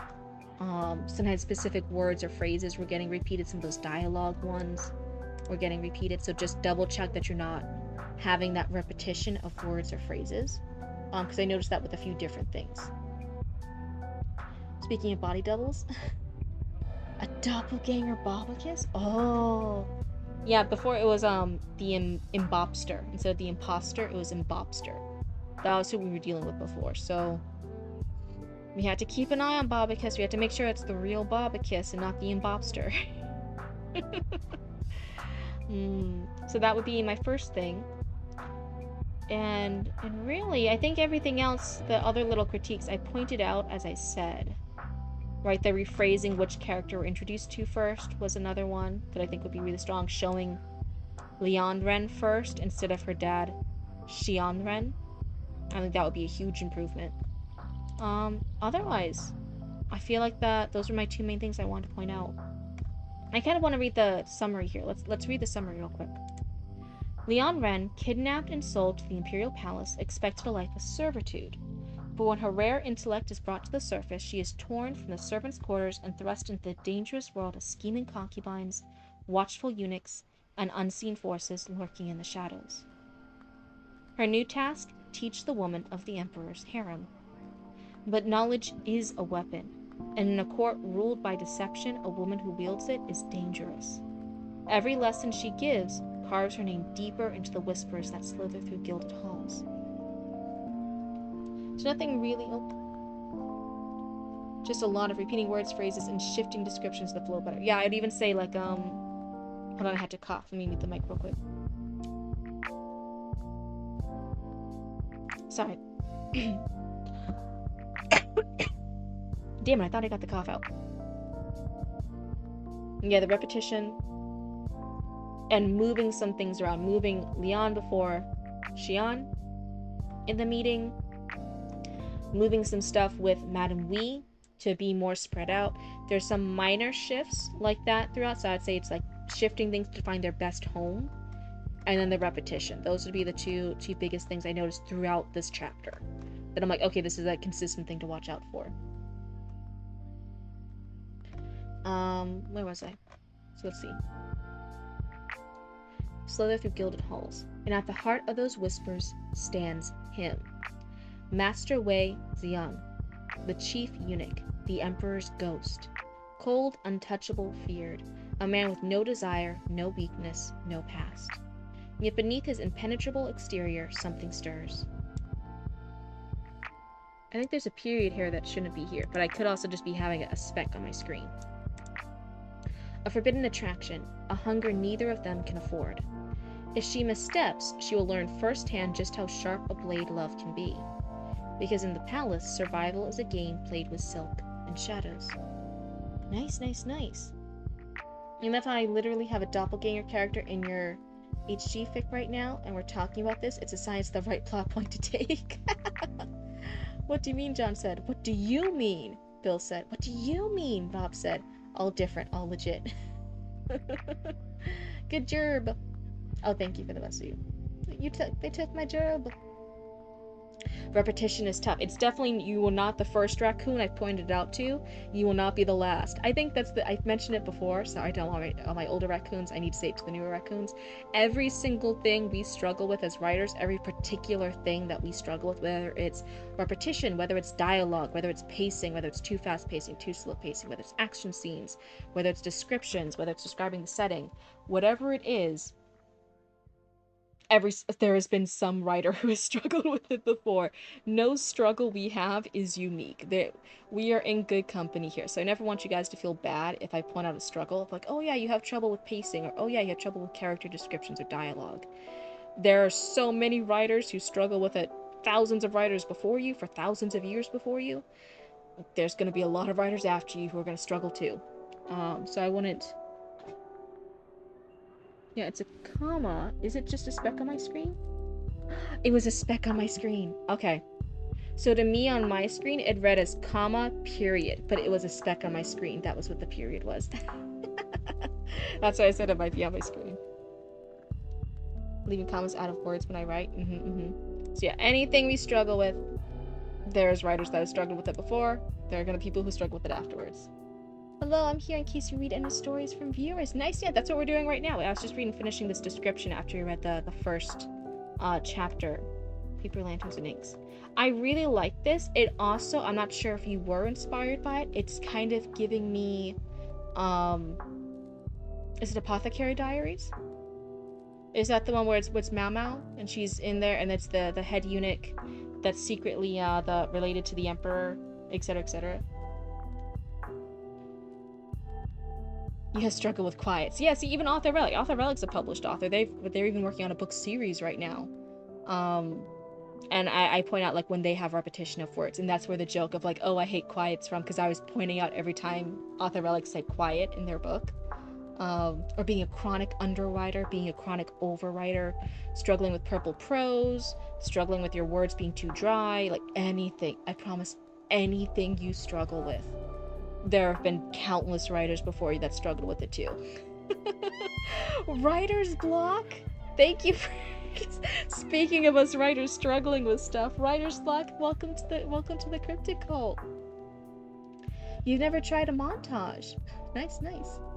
But I thought I was a snowflake. You can still be a very special snowflake because only you can tell the story you want to write.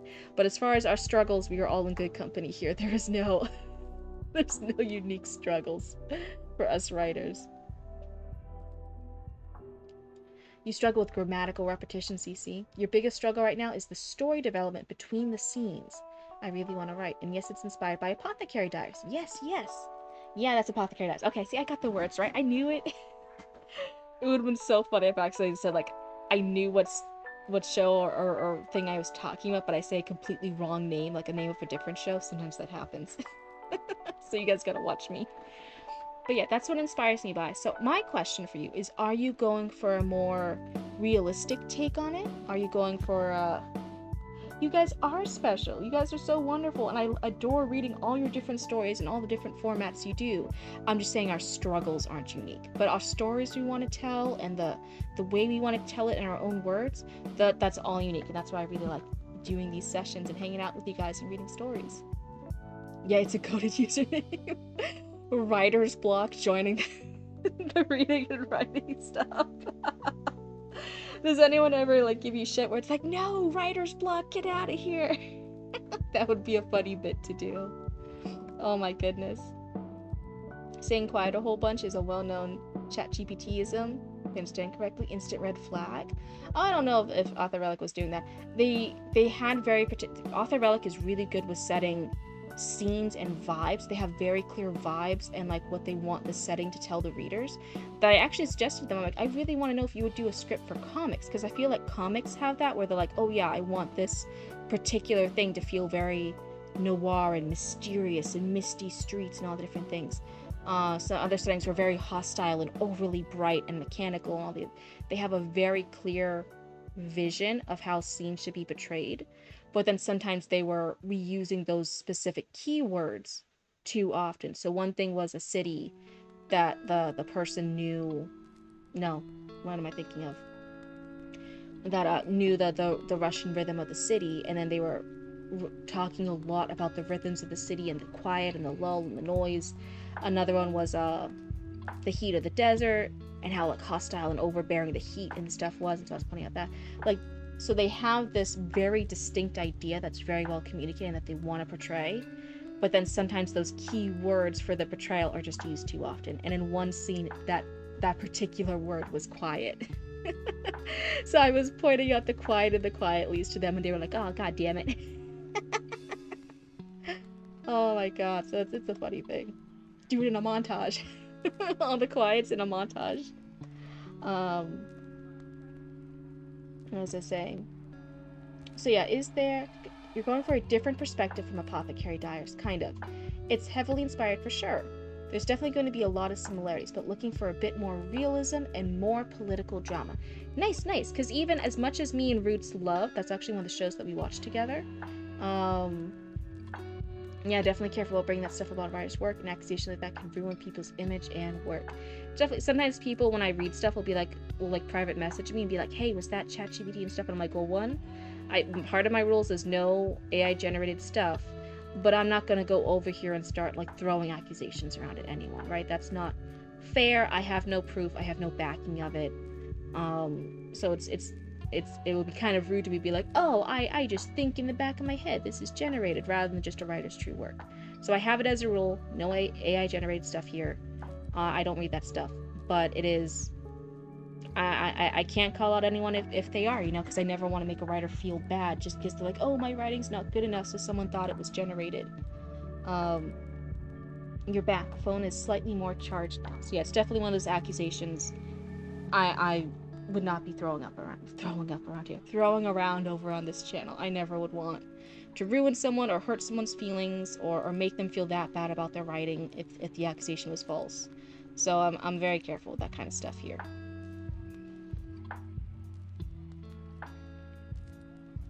Nobody's accusing anybody?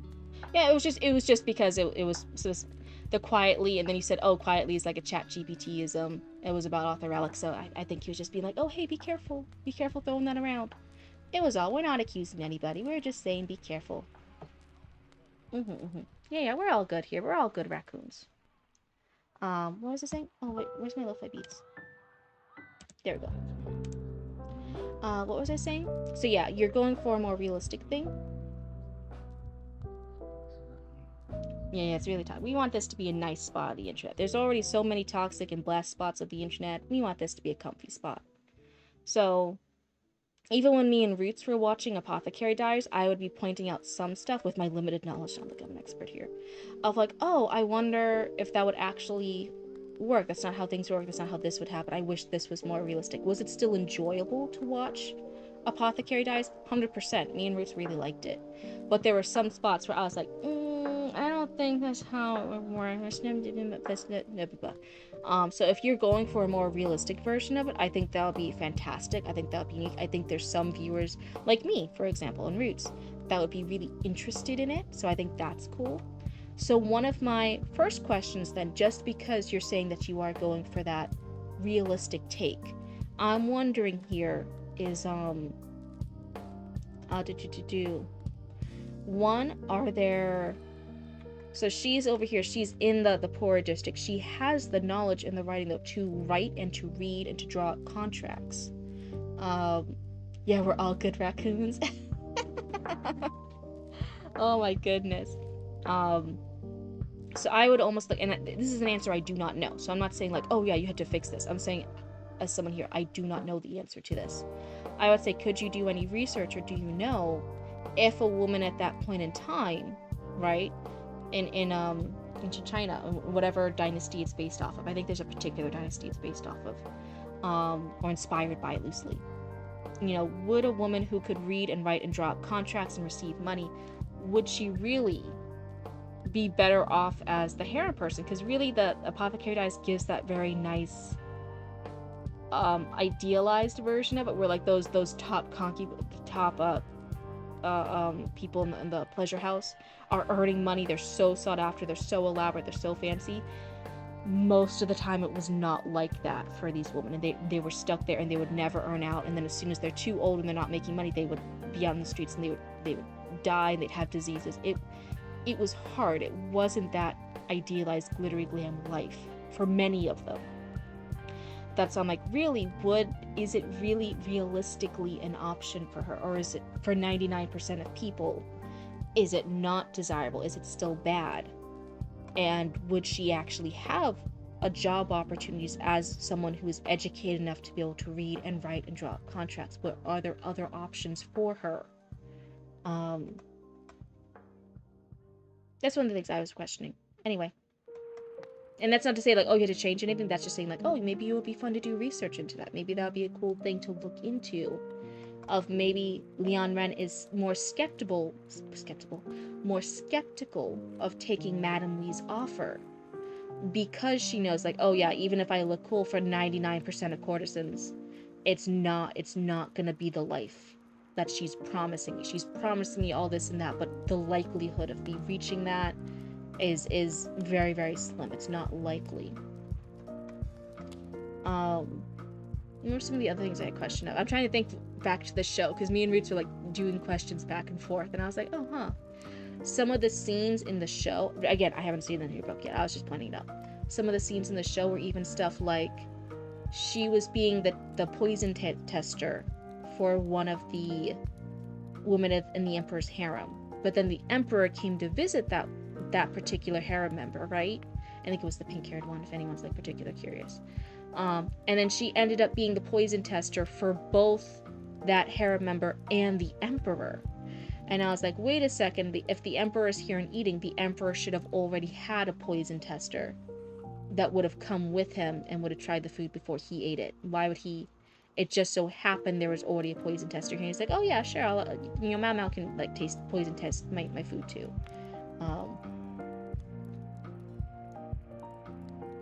Being able to read and write in the time period I'm in was reserved for the social elites when it came to women.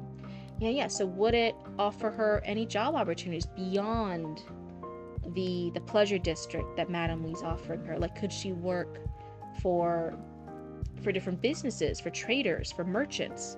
Would that be a thing for if she could marry into a merchant family? Would a merchant family look at her very favorably? Because now her husband could have her writing contracts for the family. Have you had your water break yet? Oh my god. Okay, here's a sippy. Here's a free sippy for everybody. Don't you worry. Here's a sippy. I want to actually have more of my mocha drink soon. That's what I'm really craving. But that can be after stream. It's fine. But yeah, I'm wondering, for being in her mind, since she seems very logical, Leon Ren does. Imagine being that poison tester. Bad day at the office one day. For the character in Apothecary Diaries, the thing is she actually loves poison. So it's this funny little gag bit in the anime that every time there is poison, she's really, really happy. And she keeps asking for more and more poisons and more poisonous things. What's even some other stuff? And there's like little things. It's been too long. I forget some things me and Roots are talking about that I'm like, that's kind of stretching it a bit. I don't know about that.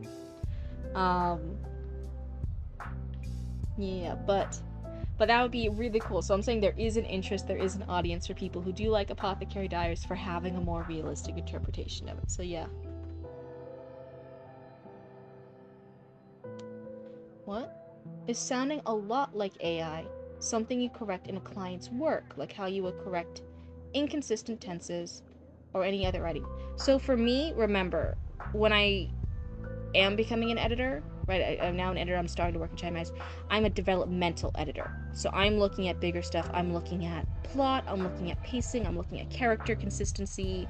I'm looking for plot holes. I'm looking for if the start of it's at the right place, if there's a laggy middle, if the ending's at a good spot. I'm looking at bigger picture things. The actual writing to make it shine would be more of a line editor, and that's not what I'm going for. Me here hanging out with you guys in stream because I can't read someone's entire book or manuscript in one stream and then give developmental edit feedback. This is more just a critique circle. So sometimes I do point out things like that. I'll point out, oh, this feels wonky, or oh, that word's incorrect. I think this needs a comma or a period. I'll point out things because that's helpful. That's the stuff you would point out if you notice it in a critique circle. Or is it something that is better left not brought up? I can't speak for what other editors would do for their clients, but a line editor would normally work with them and would help them a lot more with that at the sentence level of it sounding wonky or off. And I personally, again, it's going to be different for every editor. I personally, from a professional stance, might not have an editor say, oh, hey, I think this is AI generated. Did you AI generate? That sounds very accusatory. But they might have that extra work in order to help the client fix up their sentence by sentence stuff, which a line editor is already going to do anyways. So if it looks a certain kind of way, I'd never take that risk people thinking it. It's hard, which right now it is still personal because her writing and education is largely just used to assist her father. So I'm keeping that accurate for now. Oh wait, I feel like I missed something. That sounded like a gulp. Yeah. So that's for a PB for your question. One, it wouldn't be a thing I would do. I'm gonna be doing bigger picture edits if I do decide to, after Chatty Matty, pursue being more of a developmental editor and offer that to more people. The editor that would do it would be a line editor. Like if someone is selling their book, it could be really bad if like a customer noticed it and said something.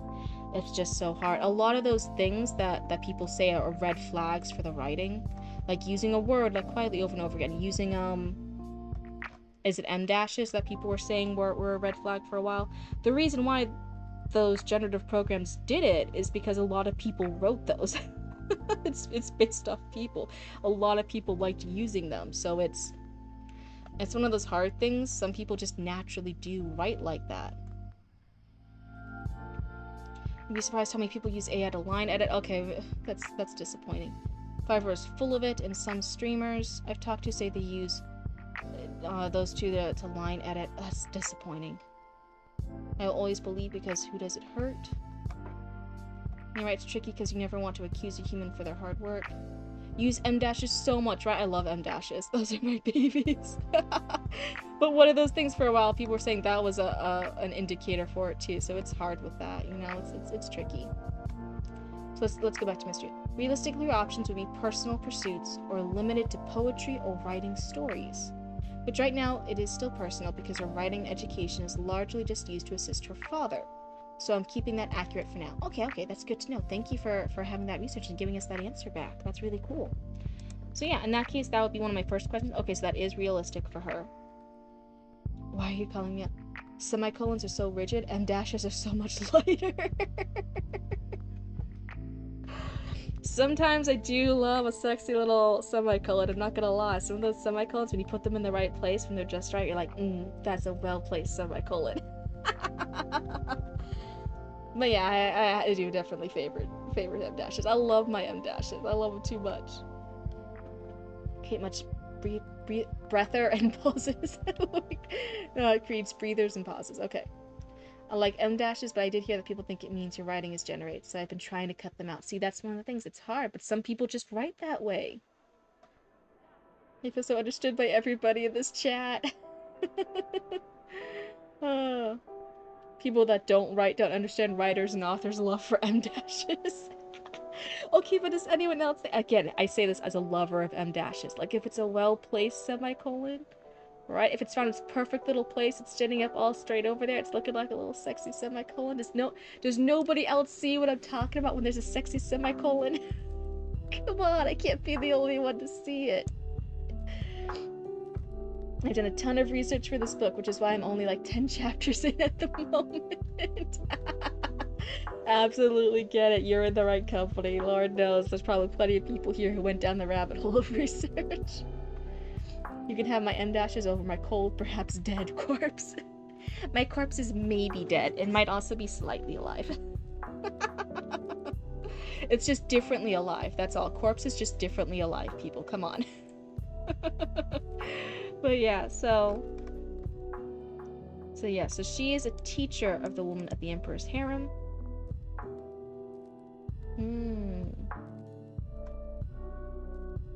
Does the rest of the members, do they not have enough teachers for the Emperor's harem?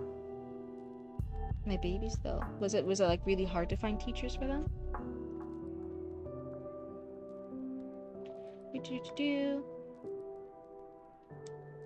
I thought it was a really cool thing. I researched one. It could be different depending on the dynasty, but I read it was a cool thing once that like a lot of the eunuchs, when the ones that did get out of the palace after they served long enough, that they were able to like just go and marry and stuff. Like they would have family. It would just be they adopted kids because they couldn't have kids of their own because they were eunuchs.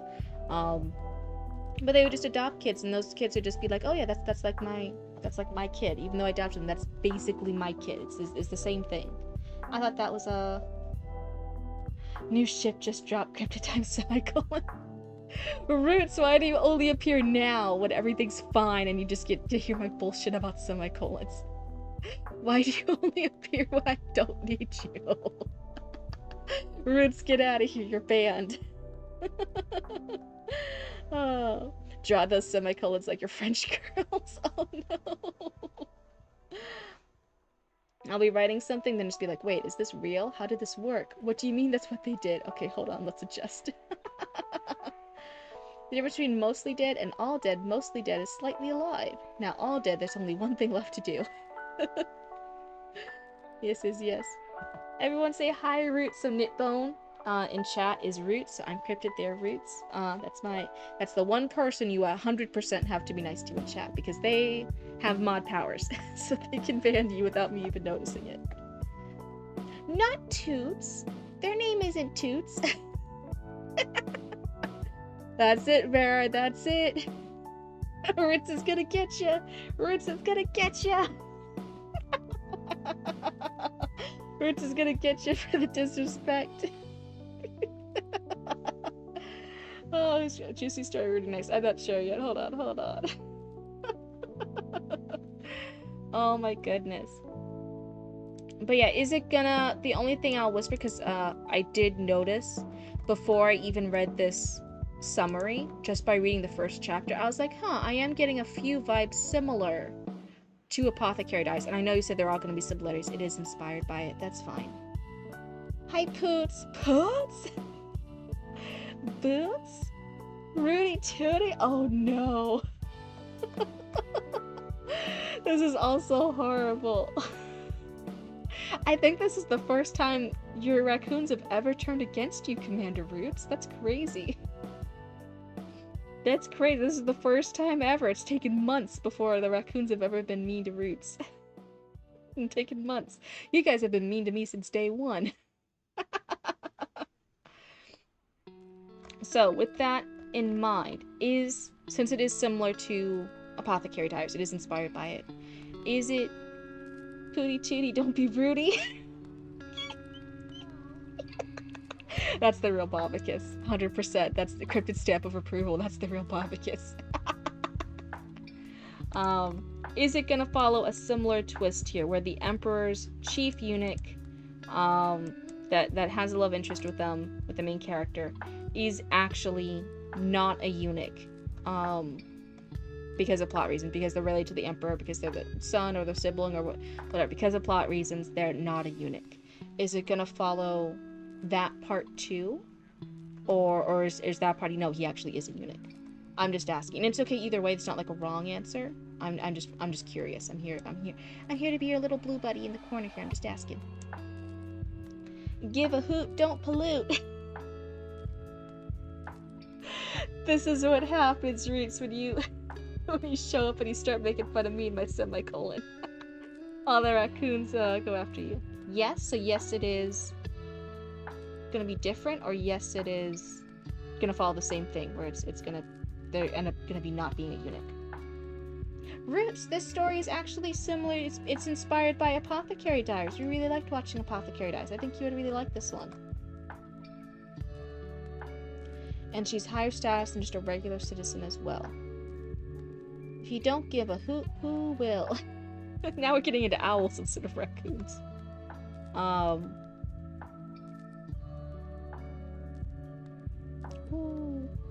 So let's see. She's higher status than just a regular citizen as well. Okay, so our character, Leon Wren, is higher status. Okay. But let me know. Is this gonna stay a eunuch, or are they secretly not a eunuch? If that's the plot twist. I'm just curious. I got confused with the yes. I could be read either way. But her point isn't. You guys are taking this too far. If follows the same, where he's not actually eunuch, she's got a parent that is politically elite. So her mom is politically elite. Okay. Or her biological dad is politically elite, like same as Apothecary Diaries. Now owls literally make hoots. My name is semicolon. I'm sexy. Semicolon would never speak that way. So she's got the politically important parent, whether it's the mom or if it's a biological dad. Same as in Apothecary Diaries. He's not a eunuch. So that the twist being he's not a eunuch as well. I'm worried, even though I know it's inspired by Apothecary Diaries, I'm worried it's treading a little bit too close to the source material here. If it's getting a wee too close to the sun. If Icarus is like too close to what he wants, because I picked up the vibes from chapter 1, reading the description, it sounds similar, and now even some of those twists. She has a politically important parent. The main love interest is not a eunuch because of plot reasons.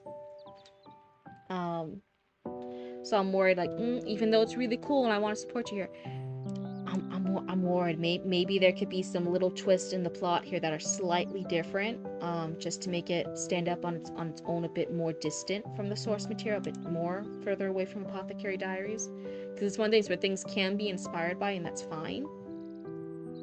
So father worked directly for the emperor before his status loss. And his status loss is because he married a woman he shouldn't have.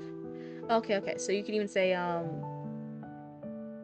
similar to in Apothecary Diaries, her adoptive father was one of the doctors in the palace. He did work in the palace before he got the bad side, before bad stuff happened and he was kicked out. And then her, in Apothecary Diaries, her biological father, right, her real father, ends up marrying her biological mother, who is the courtesan, who is in the pleasure house, which is someone beneath him in status, especially because she is sick. So I am worried. I'm seeing not just like a couple of threads or like a lot of threads. I'm seeing a lot of threads here that are very similar. So I would say maybe look back on this and see if there's one or two things that you could change, right? That would just make it be like, no, nope, but it is different. Even just the thing of, I wonder if the eunuch could be a eunuch. What would the romance be between? Because the eunuchs some of them did marry, some of them did serve out the sentence, they got the thing, they were able to leave the palace, and they did get married, and they did adopt kids, and they had that family life afterwards. Some of them did. Maybe that could be an interesting story. Maybe having her even start life in the palace, but having that education, then she rises up in the ranks, so that way it's slightly different from the start of it.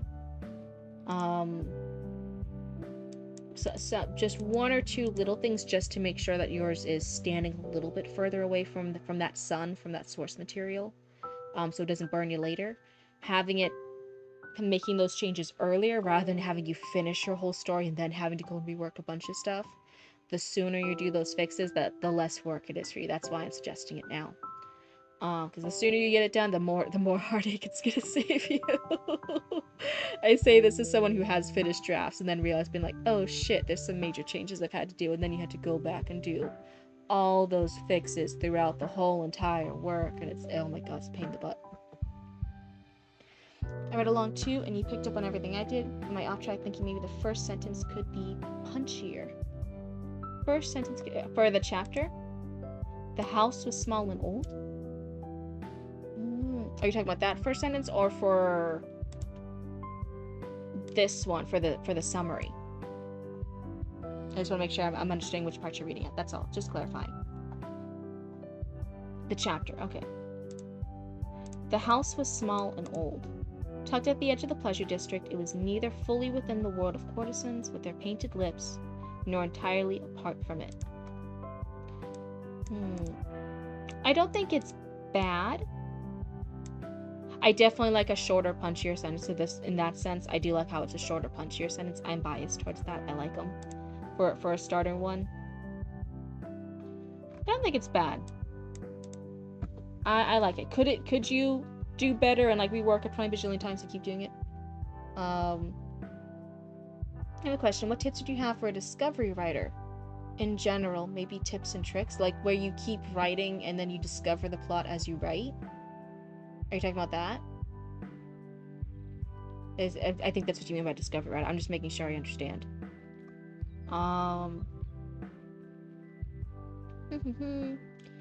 Let's see here. I think the biggest recommendation I can do is still just having Leon instead of Xion be mentioned earlier. Maybe having the descriptions cut down a bit. I think that's being maybe a little bit nitpicky on my part, though. I think it's still fine. But I don't think it's bad. I think it's okay.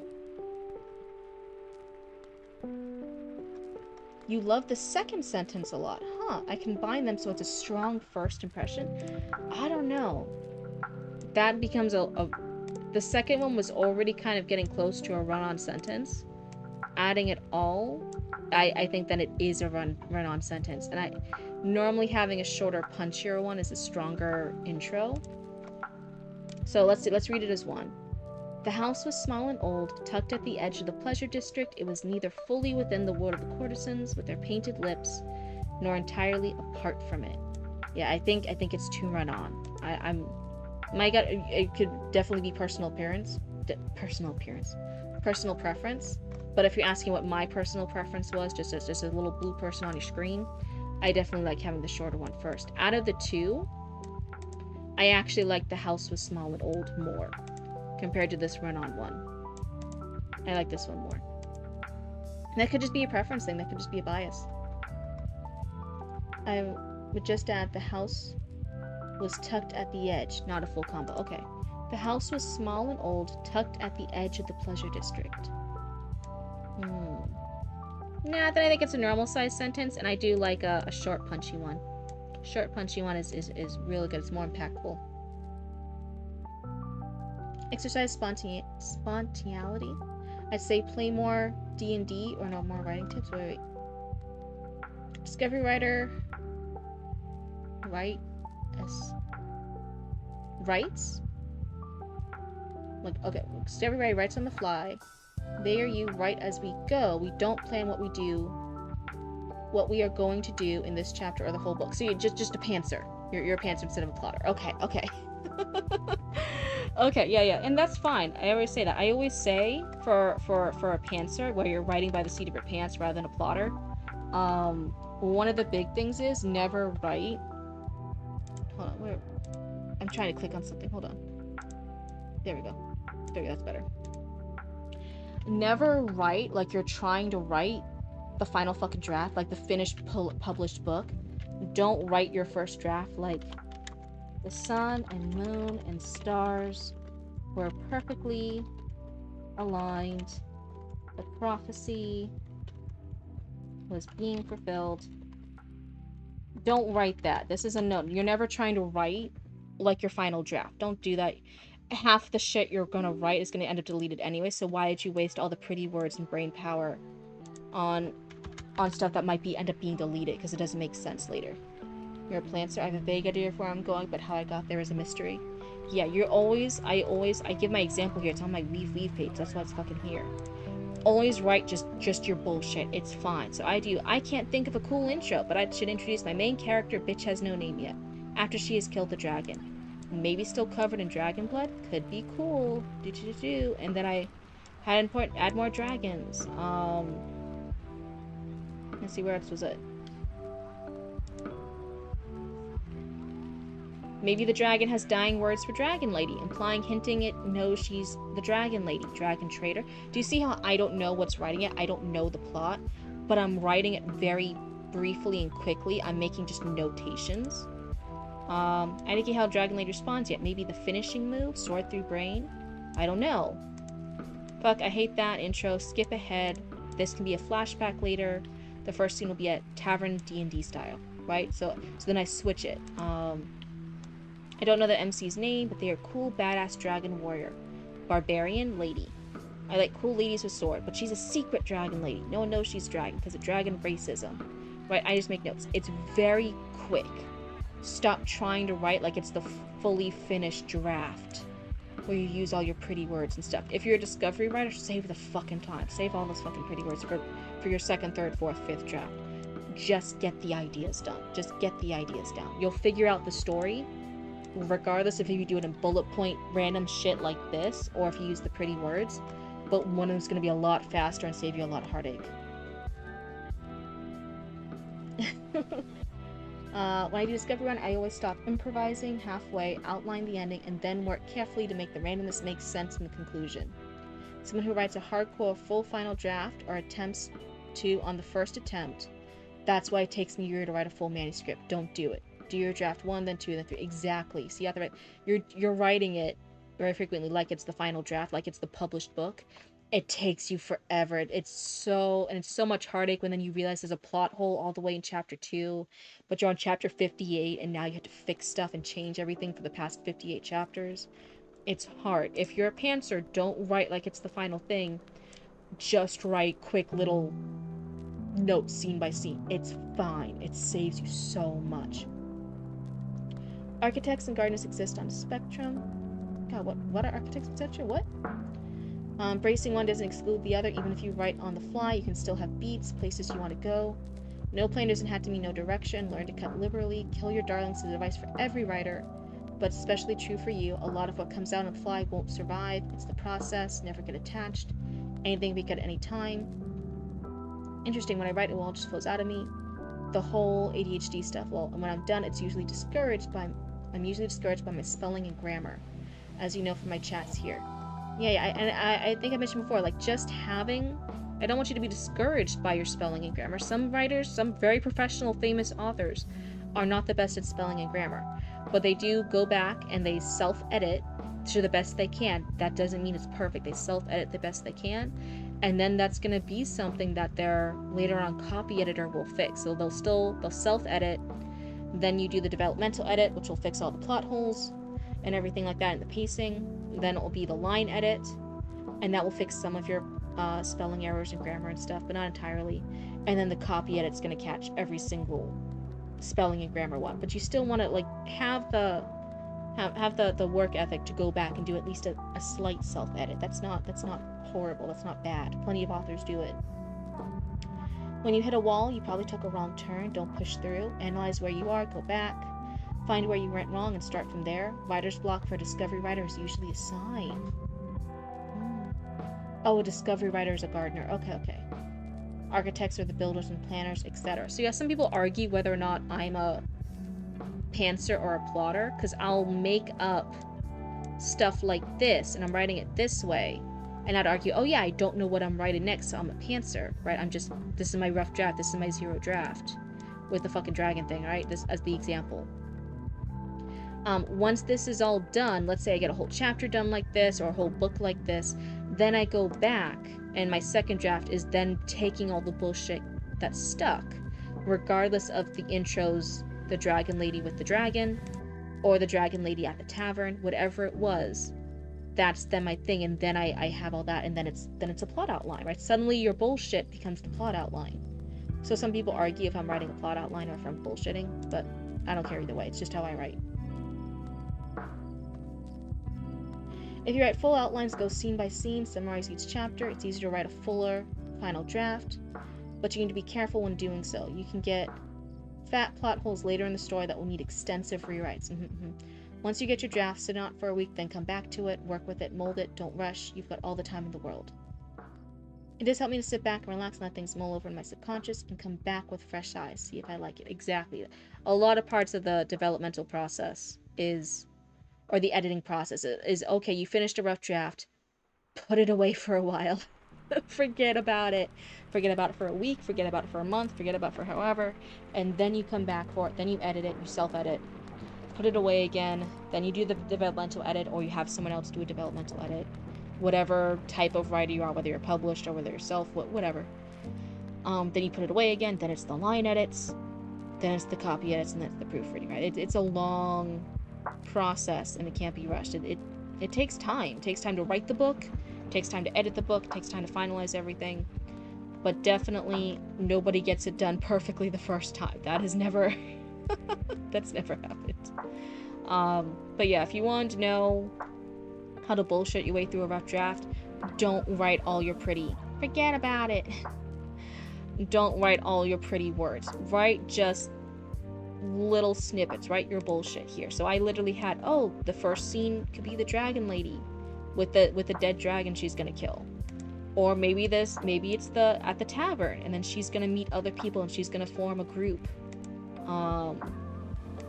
And then I even had notes here like, oh yeah, no kobolds in this world. There was a kobold world. There was a kobold massacre, right? That's part of the background lore. So I just have like random notes spread throughout it too that I'll keep track of. Just write it bullshit style. Write it horribly. Write it trashy.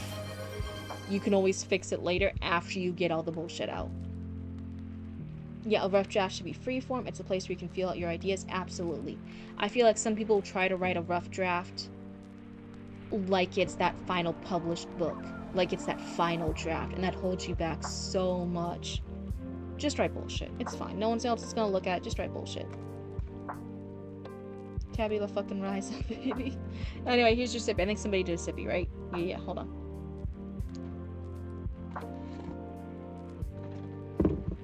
Was it Roots? Roots did the hydrate. Oh my goodness. Come on, there we go. Nothing sucks worse than writing 20 chapters and then rereading and having to delete months of work because you forgot a backstory or a subplot, or you changed the character's hair, or you changed the character's age midway through, and you're like, oh, right, some crazy little thing. I had 15 chapters written in September and deleted all of them because I didn't have a backstory. Oh no, author. Like, see, that's why it's heartbreaking.